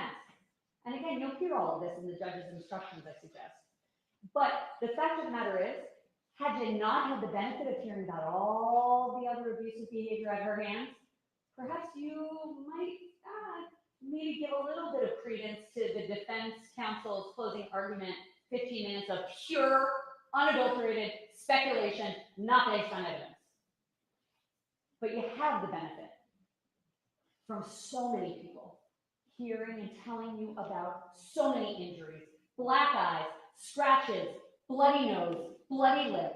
This went on for 2+ years. Michael Ritchie became Christine Ricci's human punching bag. She took out her anger, aggression, embarrassment, jealousy, and rage on the man that she supposedly loved so much that had cheated on her for 6 weeks. Defense counsel, ladies and gentlemen, argued a little bit about heat of passion, and you're going to be instructed on it. There's something called heat of passion on reasonable provocation. You're going to be instructed on it. I suggest to you that you would need to find that this defendant was provoked by Michael Ritchie. And how do we know she wasn't? Look to the past. There's not one piece of evidence to suggest to you that on this day or any other day that he provoked anything. He was the diffuser, the calm one, the one who removed himself from situations, the one who wrestled knives out of his wife's hands so she wouldn't hurt herself. That's who Michael Ritchie was. So there was no heat of passion due to reasonable provocation. It was the same old, same old. She wanted to erase the past, but in doing so needed answers. And when not getting answers, she couldn't handle it anymore. There was also no mental impairment on behalf of the defendant. The only evidence you heard was that she would have panic attacks. And yes, did she try to kill herself before? Sure. There's no evidence that on this particular day, she was in the midst of having a panic attack when this happened, or in the midst of feeling like some sort of craziness was going on. All you know is that they were arguing, there was banging, and then she stabbed him 2 times. And the only evidence of any maybe mental impairment is afterwards. After she knew she had just killed her husband, I suggest to you, she has a panic attack. I suggest I might have one too. If I had just pierced a knife into my husband's heart. As stated in the opening, ladies and gentlemen, by my sister here, Christine Ricci was like a simmering pot of anger, jealousy, rage, and control that boiled over on January 28th, 2021. She spent 2 years doing everything in her control and power to control and isolate Michael Ritchie. Yet she managed to lose all self-control in doing so. And ultimately, she picked up a knife, just like she had done on other occasions, showing that pattern, and killed her husband, Michael Ritchie. That's why we're here. It's not a pile of dirt, ladies and gentlemen. It's their lives. Find me guilty.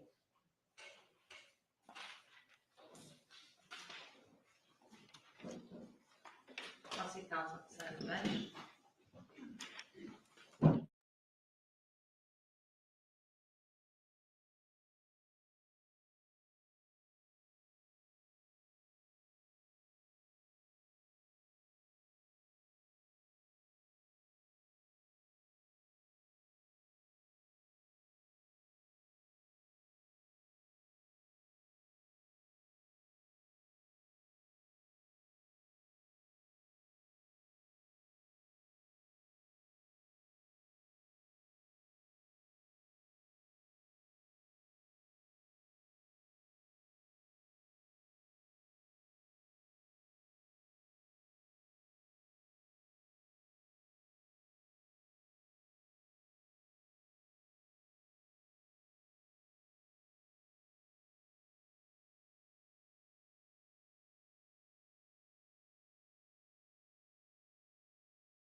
So jurors, I understand from the powers that be, that would be the court officers, that your lunch is here and you're probably ready for a break.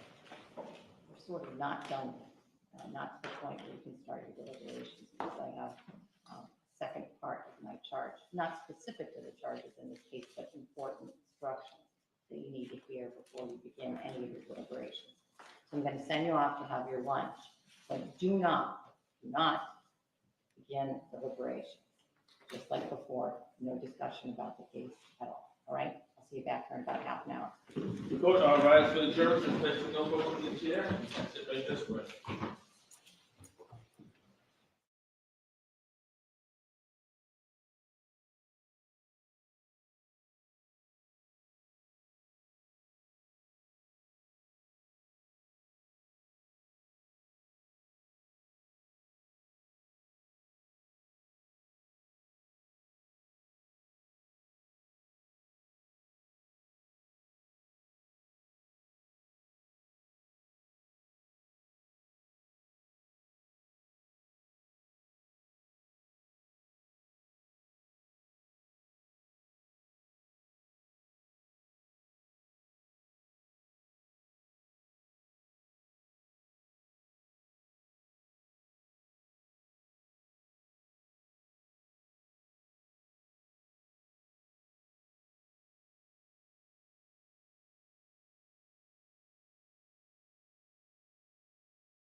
Can I see if the setting bench might be easier that way?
be sworn.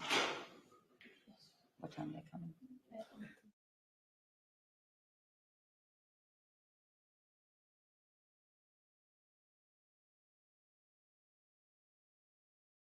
Or the slip, by the way? Yes. Yes. Madam Clerk, you have that for me? Okay, great.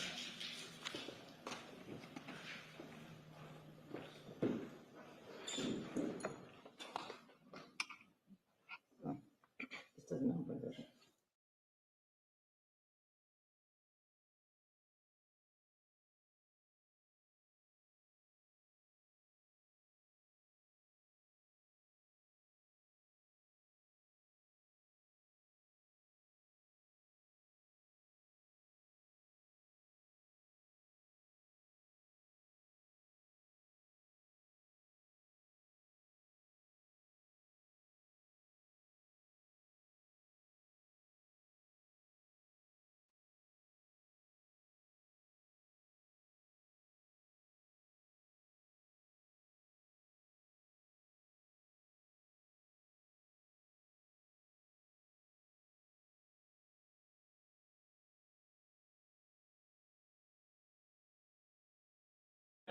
Judge Carbola, he said, no. No, no.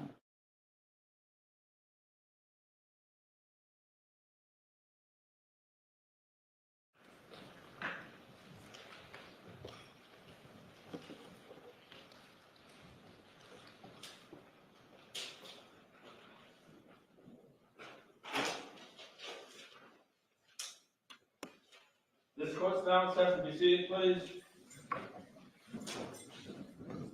Jurors, welcome back.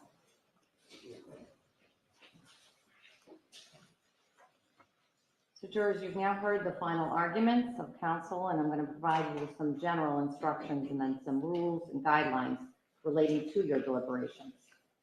Let me start where we began with your preliminary instructions as to reminding you of the functions of everyone that's in this courtroom. My function as a judge in this case has been to see that this trial was conducted in a fair and orderly manner. It's my responsibility to rule on what you consider as evidence, to instruct you on the law that applies to this case. You should not consider anything that I have done or said during this trial in ruling on any motions or objections or in comments to the attorneys or to the witnesses or in setting forth the law in these instructions as any indication of how you should decide this case. If you believe that I have expressed or even hinted at any opinion about the facts of this case, please disregard it. I have no opinion about the facts of this case or what your verdict ought to be. That is solely and exclusively your duty, your responsibility. It was a duty of the lawyers when the other side offered evidence that he or she believed was not admissible under our rules of evidence to object. The lawyers have an obligation to ask to speak to me at the side of the bar about questions of law, which the law requires me to rule on outside of your hearing. When the attorney felt in his or her professional judgment that a question or answer violated those rules of evidence, he or she has a duty to object, and then it's my responsibility to rule on that objection. The rules of evidence are structured to ensure that the jury only hears evidence that is relevant and material to some issue involved in this case. You should not draw any inference, favorable or unfavorable, to any of the attorneys or their clients for objecting to the proposed evidence or asking me to make those rulings. That is their function and their duty as attorneys. Let me next turn to your function. Your function as the jury is to determine the facts of this case. You are the sole and exclusive judges of the facts of this case. You alone determine what evidence to accept, how important any evidence is that you do accept, and what conclusions you draw from all of the evidence. You should determine the facts solely on a fair consideration of the evidence. You are to be completely fair and impartial. You are not to be swayed by prejudice, by personal likes or dislikes towards either side, or by any personal view you may have as to the nature of the claims in this case. You are not to decide this case based on anything you may have read or heard outside of the courtroom. You are to confine your deliberations to the evidence and nothing but the evidence. Your verdict must be based solely on the facts as you find them from the evidence and on the law as I explain it to you. Nothing else that may have happened in or outside of this courtroom is relevant to your deliberations or your verdict. I want to turn to the issue of fairness. Each of you has taken an oath and promised in that oath to be fair. And I'm sure you each want to be fair, but it's not always easy. Part of being fair is being willing to examine your decision-making process, to be sure that you base your decisions as jurors only on the evidence and the law. One difficulty comes from our own built-in expectations and assumptions. They exist even if we're not aware of them. We all have them simply because we are human. They affect our actions and decisions without us even realizing it. As a judge, I have the same problem as everyone else. So let me share a few strategies that I found useful. These strategies will help make sure that you decide this case based only on a careful examination of the evidence and on the legal rules that I've explained to you. First, slow down. Do not rush to a decision. Take time to consider all of the evidence. Quick decisions are more likely to reflect stereotypes or assumptions about people that we may not even be aware of. Second, as you start to draw conclusions, consider not only the evidence that supports your conclusions, but also think carefully about any evidence that undermines or weakens those conclusions. Third, as you think about the people involved in this case, ask yourself, would my decision be different if the people were different? For example, what if the people involved were in different social or economic groups, or had different ages, genders, gender identities, or sexual orientations, or came from different racial or ethnic backgrounds? Fourth, listen to each other. Often other jurors may have different points of view. If so, they may help you make sure that you're focusing on the facts. Of course, other jurors could be influenced by their own unstated assumptions, so don't hesitate to share your own views. You should participate actively, particularly if you think the other jurors are overlooking or undervaluing evidence you think is important. When you explain your thoughts to other jurors, you help everyone focus on the evidence. If you do these things, you will do your part to reach a decision that is as fair as is humanly possible, and that's your responsibility as jurors. So, what counts as evidence? Three things. The sworn testimony of the witnesses that you heard here in court from the witness stand, the exhibits, that is, the documents, photographs, and other items that were admitted into evidence, which will be sent into the jury room with you. And third, the parties' stipulations or agreements to certain facts. As to the stipulated facts, you can take those as true. Oral or testimonial evidence has no greater or lesser weight than documentary evidence. You, the jurors, will decide how to evaluate the evidence, that is, what weight to put on it. The quality or strength of the proof is not determined by the sheer volume of evidence or the number of witnesses or exhibits. It is the weight of the evidence, its strength intending to prove the issues at stake that is important. Some things that have occurred during the course of this trial are not evidence, and you may not consider those things in deciding the facts of this case. A question put to a witness is never evidence. Only the answers are evidence. If a witness agrees with a factual assertion contained in a question, then the assertion agreed to is evidence. However, if a witness disagrees with a proposition contained in a question or doesn't respond to it, then that proposition is not in evidence simply because it was suggested in a question. You must look elsewhere for evidence about that issue. In fact, nothing the lawyers have said is evidence. If I sustained an objection to a question put to a witness, that is, if I didn't allow the witness to answer that question, You're to disregard that question, and you must not speculate about what the answer might have been. Also, you may not consider any question or answer or evidence that I struck from the record. The opening statements and the closing arguments are important and they're helpful, but they are not evidence in this case. You are not to decide this case on conjecture or speculation, but on the evidence as you remember it and the reasonable inferences that flow from that evidence. The personal beliefs of any of the attorneys, if any was expressed during the course of this trial on any issue, that isn't evidence either. And anything that you saw or heard outside of this courtroom about this case is not evidence.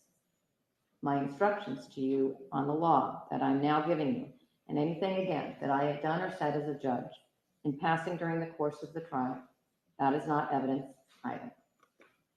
There are two types of evidence which you may use to determine the facts of this case, and they're direct evidence and circumstantial evidence. Direct evidence is where you have a witness that's testified directly about the fact that is sought to be proved based on what he or she claims to have seen or heard or felt with his or her own senses. And the question there is whether you believe that witness or you don't. Circumstantial evidence is where no witness has directly testified about the fact that is sought to be proved. Instead, you've been presented with evidence of other facts and then asked to draw reasonable inferences from them about the fact that is sought to be proved. An inference is a permissible deduction that you make from evidence that you have accepted as believable. Inferences are things that you do every day, little steps in reasoning in which you take some known information, apply your common sense in good reasoning to it, and then you draw a conclusion about it. You may draw an inference, even if it is not necessary or inescapable, so long as it is reasonable and warranted by the evidence. Let me give you an example of an inference. If someone in my household tells me that they saw the postal carrier put mail in my mailbox on a particular day, that is direct evidence that the mail was delivered. The person said they saw it. If I go out to my mailbox and I find mail that was not there the day before, I can infer that the postal carrier delivered mail that day. That is circumstantial evidence that the mail was delivered, although no one saw the postal carrier actually delivering the mail. The law allows both direct and circumstantial evidence, and there's no distinction to be given between the two. Let me talk about witness credibility. Your function, among others, is to decide the credibility of the witnesses. In determining credibility and the weight to be given to the testimony of each witness, you should consider, and you may be guided by such matters as the conduct and demeanor of the witness while testifying, the frankness or lack of frankness of that witness, the reasonableness or unreasonableness of the witness's testimony, the probability or improbability of that testimony, the witness's opportunity or lack thereof to see or know the facts about which he or she has testified, and the accuracy of the witness's memory. You may also consider the witness's motive to testify for or against either party, and of course, the interest or lack of interest of the witness in the outcome of the case. And you should also consider any bias that he or she may have shown in his or her testimony and determining the credit to be given to that testimony. Now, you have great power in this regard. In evaluating the evidence presented by a witness who has appeared here in court to testify, you, the jurors, are free to believe everything that witness says, some of what that witness says, or none of what that witness says.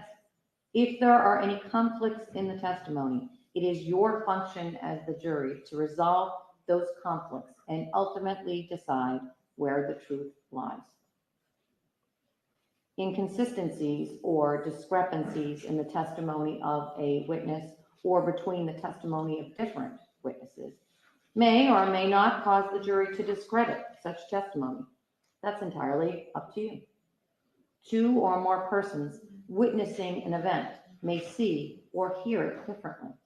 And innocent misrecollection, like a failure of recollection, is not an uncommon experience. In weighing the effect of a discrepancy, always consider whether it pertains to a matter of importance or an unimportant detail, and whether the discrepancy results from innocent error or intentional representation. After making your own judgment, you should give the testimony of each witness such weight as you think it deserves.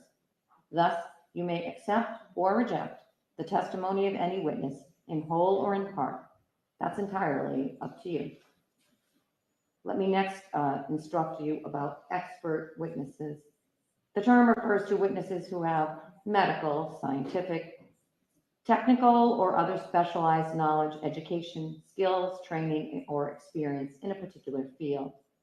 Generally, in cases that are tried in our courts, witnesses may testify only to the facts that are within their own personal knowledge. That is, things they've personally seen, or heard, or felt. However, in a variety of cases, issues arise that are beyond the experience of lay persons. And in those types of cases, we allow persons with such specialized knowledge, education, training, or experience. And those are called expert witnesses to testify, and to testify not only to the facts, but also to their opinions and the reasons for those opinions on issues that are within that witness's field of expertise and are relevant and material to the case. However, just because a particular witness has specialized knowledge, education, training, or experience in his or her field does not put that witness on a higher level than any other witness. And you are to treat the expert witnesses just like you would treat any other witness. In other words, as with other witnesses, it's completely up to you to decide whether you accept the testimony from an expert witness, including the opinions the witness may have given. It's also entirely up to you to decide whether you accept the facts relied on by the expert and to decide what conclusions, if any, you draw from that expert's testimony. You are free to accept or reject the testimony and opinion of such a witness in whole or in part if you determine that the witness's opinion is or is not based on sufficient education and experience, or that the testimony of the witness was or was not motivated by some bias or interest in the case. You must also keep firmly in mind that you alone decide what the facts are. If you conclude that an expert's opinion is not based on the facts, as you find those facts to be, then you may reject the testimony and opinion of the expert in whole or in part. You must remember that expert witnesses don't decide cases. True is true.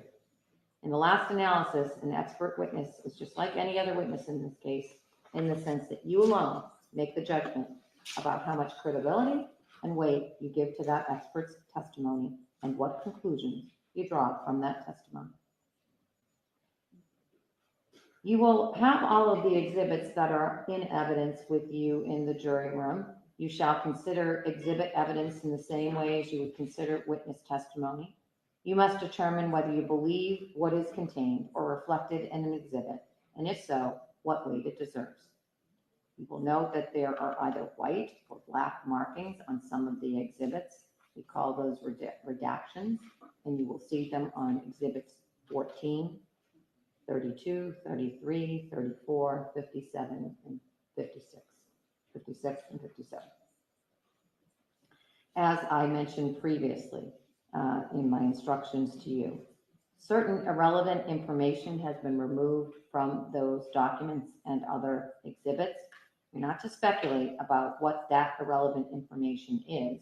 Do not consider it in any way. The court has removed irrelevant material to ensure the evidence is presented in a fair manner. You are not to engage in any guesswork or speculation about what's been excluded from your view. You are to decide the facts only from the evidence which is before you. Let me turn next to the defendant's right not to testify. As you observed, Christine Ricci has elected not to testify at this trial. Under our law, she has an absolute right not to testify, since the entire burden of proof in this case is on the Commonwealth. It is not up to Ms. Ricci to prove that she is innocent. You are not to draw any adverse inference against her because she did not testify. You are not to consider it in any way or even discuss it in your deliberations. You must decide, based solely on the evidence presented during the trial and the reasonable inferences you draw from that evidence, whether or not the Commonwealth has proved beyond a reasonable doubt that Ms. Ricci committed the crimes charged. I want to re-instruct you on other bad acts. The defendant is not charged with committing any crime other than the charges contained in indictments 01 and 02. You have heard testimony about other acts allegedly done by the defendant, to include her use of knives in the past, hitting Michael Ricci Sr., and interactions with Janine Bouchard. You may not take any testimony of such alleged acts as proof that the defendant committed the crimes charged, nor may you consider it as proof that the defendant has a bad character or a propensity to commit crimes. You may consider that testimony solely on the issues of the defendant's motive, state of mind, intent, preparation, pattern of operation, relationship with the victim, and absence of mistake. You may not consider this evidence for any other purpose. Specifically, you may not use it to conclude that if the defendant committed these other acts, she must have also committed the offenses charged in the indictment.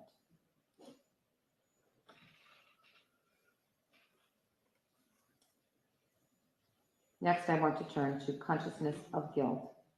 You've heard evidence suggesting that the defendant may have intentionally made false statements before, during, and after her arrest. If the Commonwealth has proved that Christine Ricci did make such false statements, you may consider whether such actions indicate feelings of guilt by her, and whether, in turn, such feelings of guilt may tend to show guilt on these charges. You are not required to draw such inferences, and you should not do so unless they appear to be reasonable in light of all the circumstances of this case. As to indictment 001, any potential inference regarding consciousness of guilt may be probative only as to whether an unlawful killing was committed, and it is not relevant to the question of malice. If you decide that such inferences are reasonable, it will be up to you to decide how much importance to give them. You should always remember that there may be numerous reasons why an innocent person might do such things. Such conduct does not necessarily reflect feelings of guilt. Please also bear in mind that a person having feelings of guilt is not necessarily guilty in fact, for such feelings are sometimes found in innocent people. Finally, remember that, standing alone, such evidence is never enough in itself to convict a person of a crime. You may not find the defendant guilty on such evidence alone, but you may consider it in your deliberations along with all of the other evidence. The next topic is rehabilitation by prior consistent statement. Normally, you may not consider any statement that a witness made in the past which is similar to that witness's testimony at trial.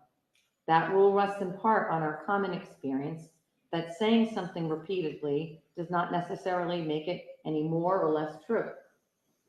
But we make an exception to that rule when there has been a suggestion at trial that a witness may have recently invented or changed the witness's testimony.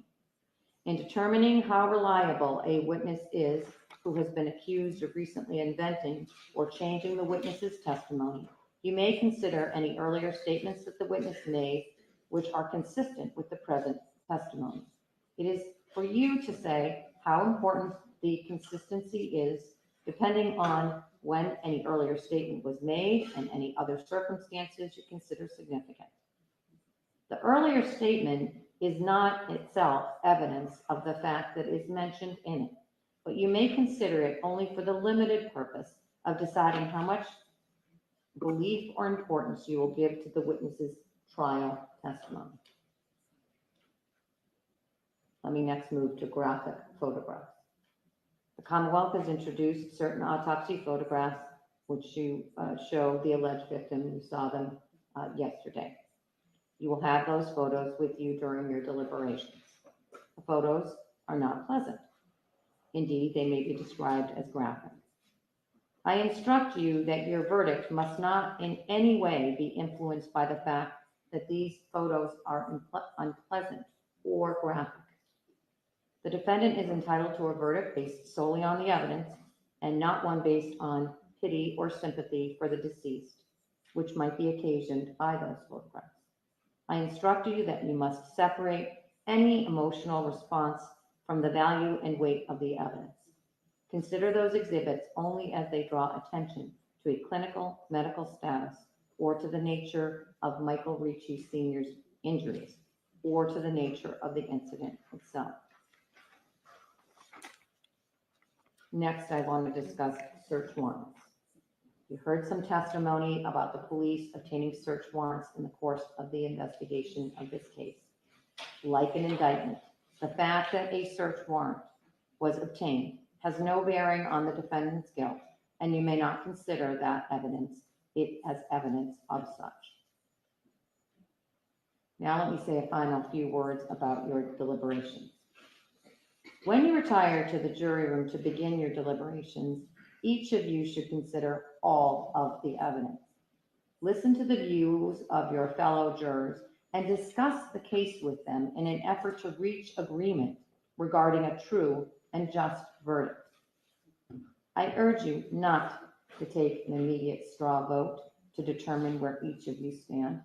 Rather, I strongly encourage that you first review and analyze all of the evidence before anyone is asked to express their views regarding a verdict. Listen carefully and respectfully to your fellow jurors. The collective memories and insights of other jurors can help you in finding facts and coming to a verdict. Do not deliberate unless all of you are present and no one else is in the room. If one of you needs to leave for a moment, the rest of you should stop deliberating until that person returns. Do not hesitate to re-examine your own views and change them if you are persuaded that you are wrong. At the same time, each of you must decide this case for yourselves. Do not surrender your honestly held conclusions simply to arrive at a verdict. I have allowed each of you to take notes during the course of the presentation of the evidence in this case. That note-taking wasn't required, and it should not be considered by any of you as a verbatim transcript or record of what you may have seen or heard during the trial. When you retire to the jury room to deliberate your verdict, please remember that your notes are only an aid to your memory. They are not a substitute for what you actually remember as jurors. Whether you took notes or you did not, you must rely on your own memory of the trial and of the evidence when you're deliberating in the jury room. Do not be unduly influenced by the notes of other jurors. I am going to appoint a foreperson for your jury. The foreperson's vote or opinion is not entitled to any more weight than the vote or opinion of any other juror. Each member of the deliberating juror has an equal voice in the deliberations and an equal vote with respect to the verdict on the claims in this case. We have a foreperson for two reasons. First, to help you organize yourselves and to act as a facilitator of your discussions and deliberations. And second, to report your verdict on behalf of the jury in open court when you've reached a verdict. I am appointing juror number 139 in seat number 16 as the foreperson of this jury, and I thank you in advance for your additional service. To render a verdict in this case, you will be required to fill out verdict forms, and there are two verdict forms. To reach a verdict, all 12 deliberating jurors must agree as to the verdict that is recorded on the form. And when the jury has reached a verdict, the foreperson will fill out the appropriate answers, sign and date the verdict slips, and inform the court officer that the jury is ready to return to the courtroom. When we are assembled in the courtroom, the clerk will ask the foreperson for the jury's answers, and the foreperson will respond on behalf of the unanimous jury. I'm going to give you a little bit more instruction on that in a moment. That's the general procedure when you return to the courtroom. Only 12 persons are going to be deliberating in this case, and momentarily I'm going to reduce the jury. That means that I will randomly remove 3 jurors from the group and ask that those jurors stay to the side. Those alternate jurors will be kept separately. And I recognize that this may be frustrating to those jurors who are selected as alternate jurors. However, if an emergency occurs, we may need an alternate juror to take the place of a deliberating juror. And if so, I will instruct that the deliberations start again from the beginning. If fate makes you one of the alternate jurors, please don't take it personally. Your presence and attention up until this point and your continuing availability, if you should be needed, is itself an important contribution to the administration of justice in this case. The court officers will make you as comfortable as possible while the jury deliberates the case. One important instruction: the alternate jurors should not discuss the case among themselves or with anyone else while the deliberating jurors are deliberating.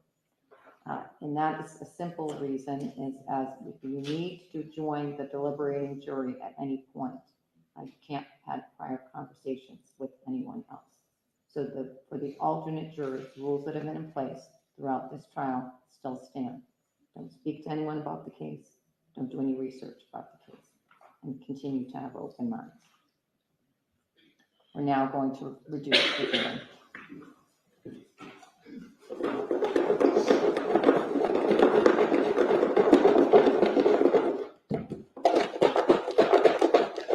The following jurors will hereby be designated as alternate jurors and will be kept separate and apart from the other jurors in the attendance of the court officers unless drawn to replace the jurors.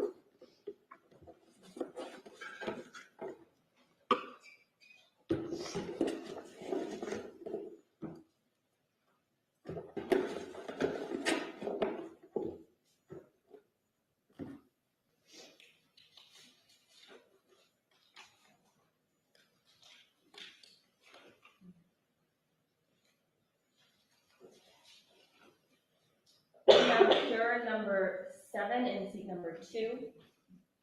We have juror number 64 in seat number 9, and juror number 111 in seat number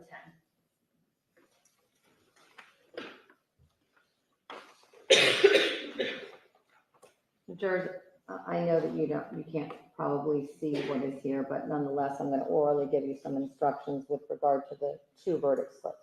There are 2 verdict slips, 1 verdict slip for indictment 001 and 1 verdict slip for indictment 002. As to the first verdict slip, you will see that up on the top, the offense is listed. And then the verdict slip really tracks the instructions as I gave them to you early this morning with regard to each of the decisions that the jury must find. And the verdict slip has the option for not guilty at the top, guilty of murder in the first degree, and the 2 theories are below that: by deliberate premeditation or by extreme atrocity and cruelty. Below that is guilty of murder in the second degree. Below that is guilty of voluntary manslaughter. Below that is guilty of involuntary manslaughter. So the verdict slip tracks very much the instructions that each of you will have, the order of the instructions that each of you will have. The verdict slip on offense number 2, assault and battery by means of a dangerous weapon, not guilty, or guilty of the offense as charged.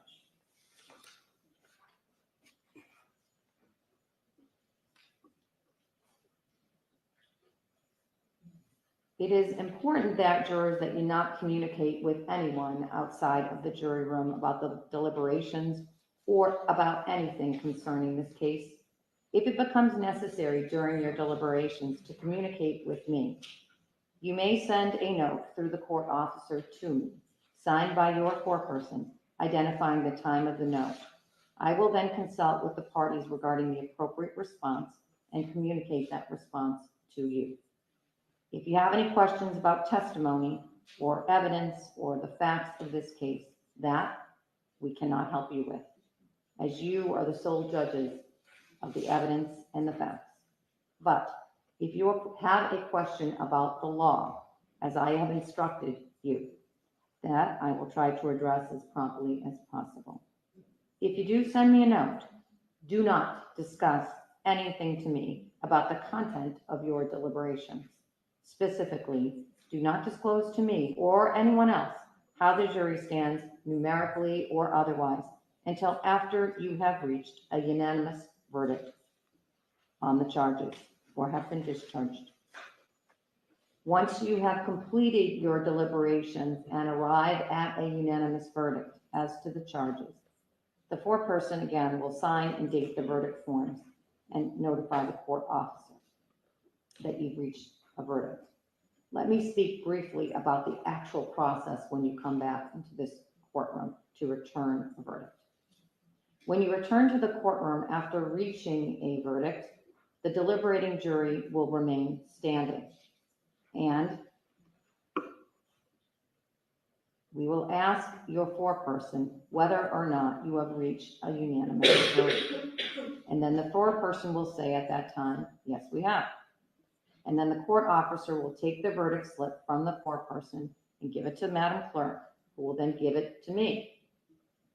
And I will review the verdict slips exclusively for the purpose of making sure that they've been filled in and signed and dated by the foreperson properly. I will then, having made that review, give the verdict slip back to the clerk, and it will be returned to the foreperson. The clerk will then ask the foreperson what the verdict is on each of the charges, and in response, the foreperson will read the jury's verdict. The clerk will then ask all of the deliberating jurors whether or not that, in fact, is your verdict. And if the foreperson is accurately stated the verdict, you will all answer yes. If she has not, of course, you will say no. Finally, I express no opinion with respect to how long or how short your deliberations should be. But I will say this, your deliberations must be as long or as short as it is necessary to reach a fair and just verdict. One last point before you begin your deliberations. Please have confidence in what you are about to do. You are all people of intelligence and common sense, with many years of experience in the real world.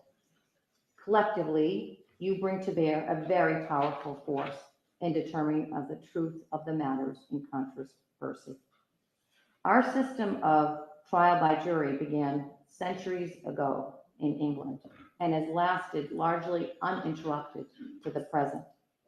If it had not proven to be a very powerful institution in providing justice, it would not have lasted for as long as it has. So, have confidence that working together, you will be able to arrive at a verdict in this case. And I am confident that you will each discharge your duties faithfully and well as jurors. I'm going to lead one last time to the counsel at the side of the bench.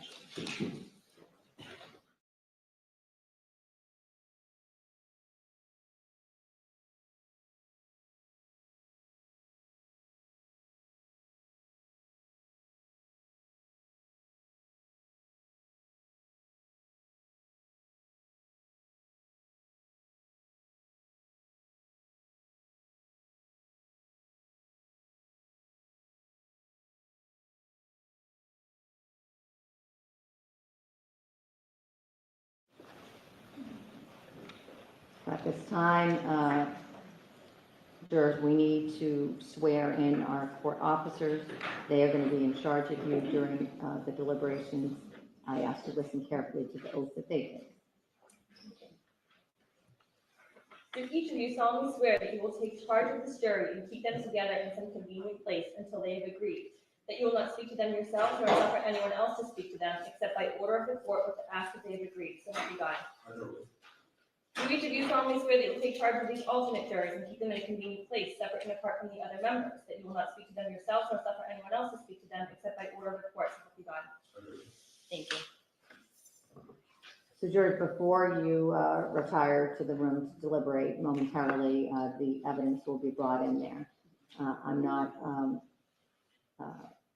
unaware of the time of the day. And so about 4 o'clock, you'll reach your first decision as a jury, which is I'm going to send in a note at 4 o'clock. And I do that pretty much every day while the jury is deliberating, asking what your wishes are. Generally, the trial day ends for the court staff about 4:30, but we can, before 4 o'clock every day, send in a note and say, do you want to stay until 4:30? Or do you want to go home? So that'll be the first decision that you're going to make, and it'll be in a few minutes. With that, jurors, I ask that you now retire and deliberate the case. Court, all rise for the jury. Jurors, please bring your notebooks and pens with you this time.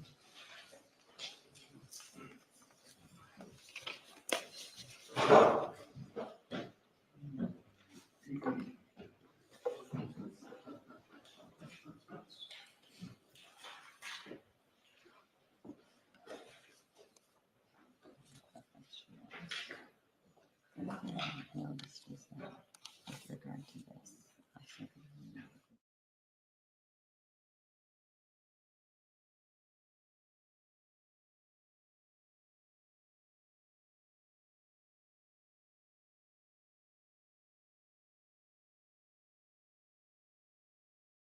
instructions, mostly just minor edits, with the addition of the one additional instruction. I would expect, given the hour of the day that we're going to hear back at 4 o'clock, that they're ready to go home, but we'll deal with whatever answer they give us. I'll get that note to Madam Clerk. That'll also be marked as the next blank note that I send in at the end of the day. I mark that as the next exhibit for identification, which may be P. So I'll get that out as well. Make sure you take a final look at the exhibits, that everybody's content with what is in the exhibits. And I know that we have some video exhibits. You've probably heard me say this before, but please, please, please make sure that the computer that's going in there for them to play that is sanitized. I had a terrible experience in a prior case where something was on the computer. And so I ask that you both double check that we're not sending anything into the jury that would not be evidence in this case. 10-minute rule, that means that you always need to be within 10 minutes of the courthouse while the jury's deliberating. Anything else that I can address? No, Your Honor, thank you. All right. Madam Clerk, let me know when that please ready to go. Absolutely. Court, one round.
it's now in session, be seated.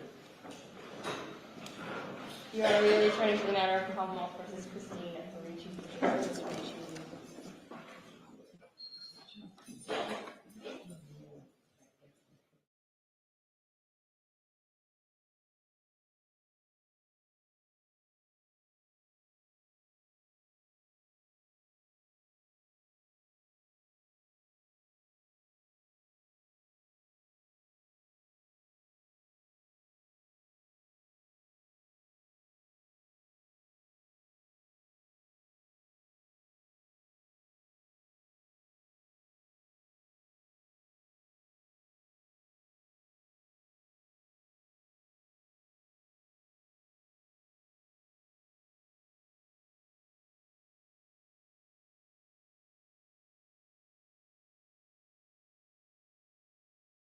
Address the knives.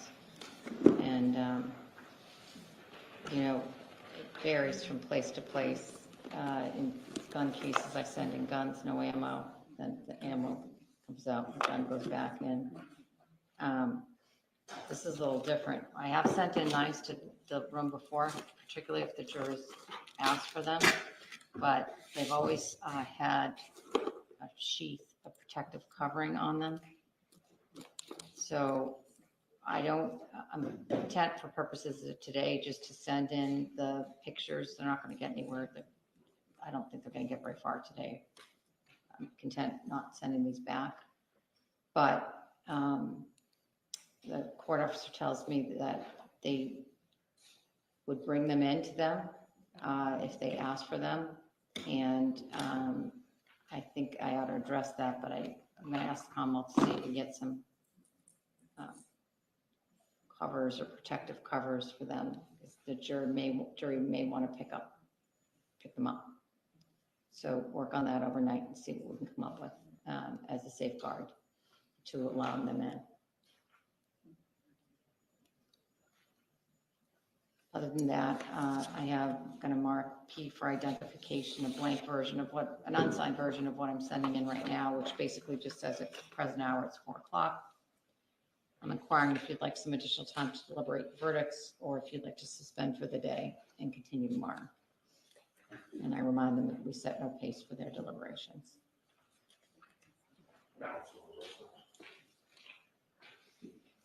I don't think we've gotten everything into them anyway, so they're probably going to just wait for tomorrow, start anew on a fresh day.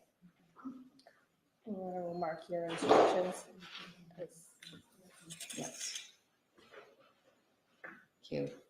The instructions will be marked Q for identification.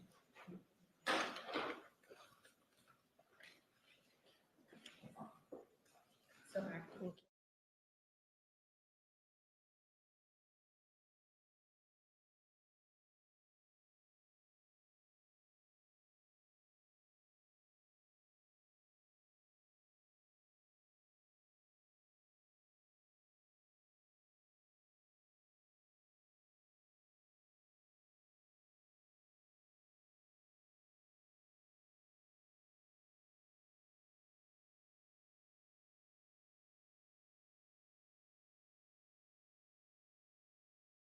Laptop, have you guys checked it as well? We have, yeah. Okay, I think it's been checked by all parties. So each side is content with the exhibits that are going in? Commonwealth is content. We are content, subject to the previous Objection. but in the current state, we are content. All right. We probably also should mark a blank verdict slip along with the jury instructions, just so that they're easily accessible. So we'll mark that as R. Yes, sir. I sent out a second copy.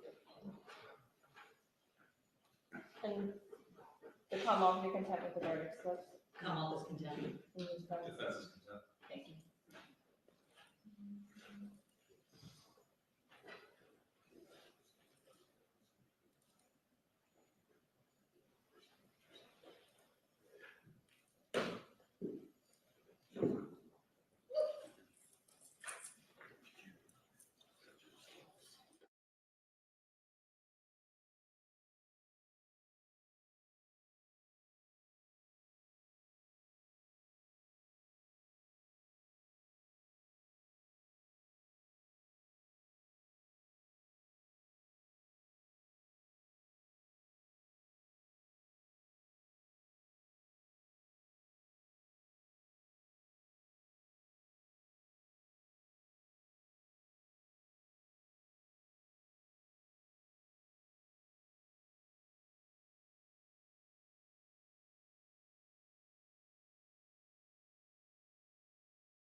So, we'll,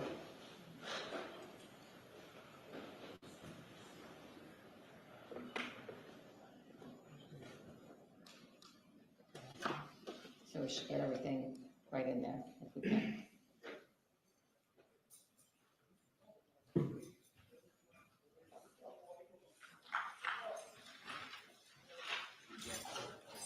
After they're going in. And we can swap out counsel on the plea.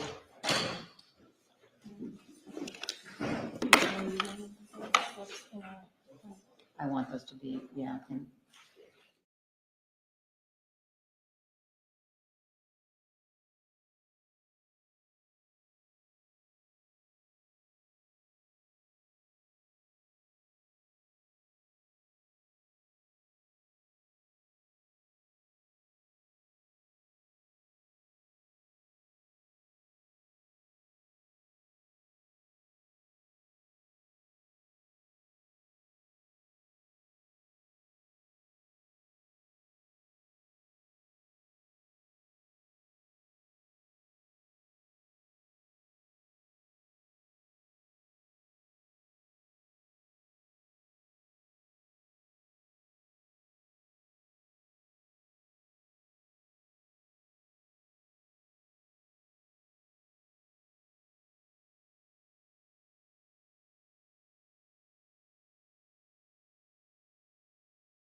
Court now rise for amendment.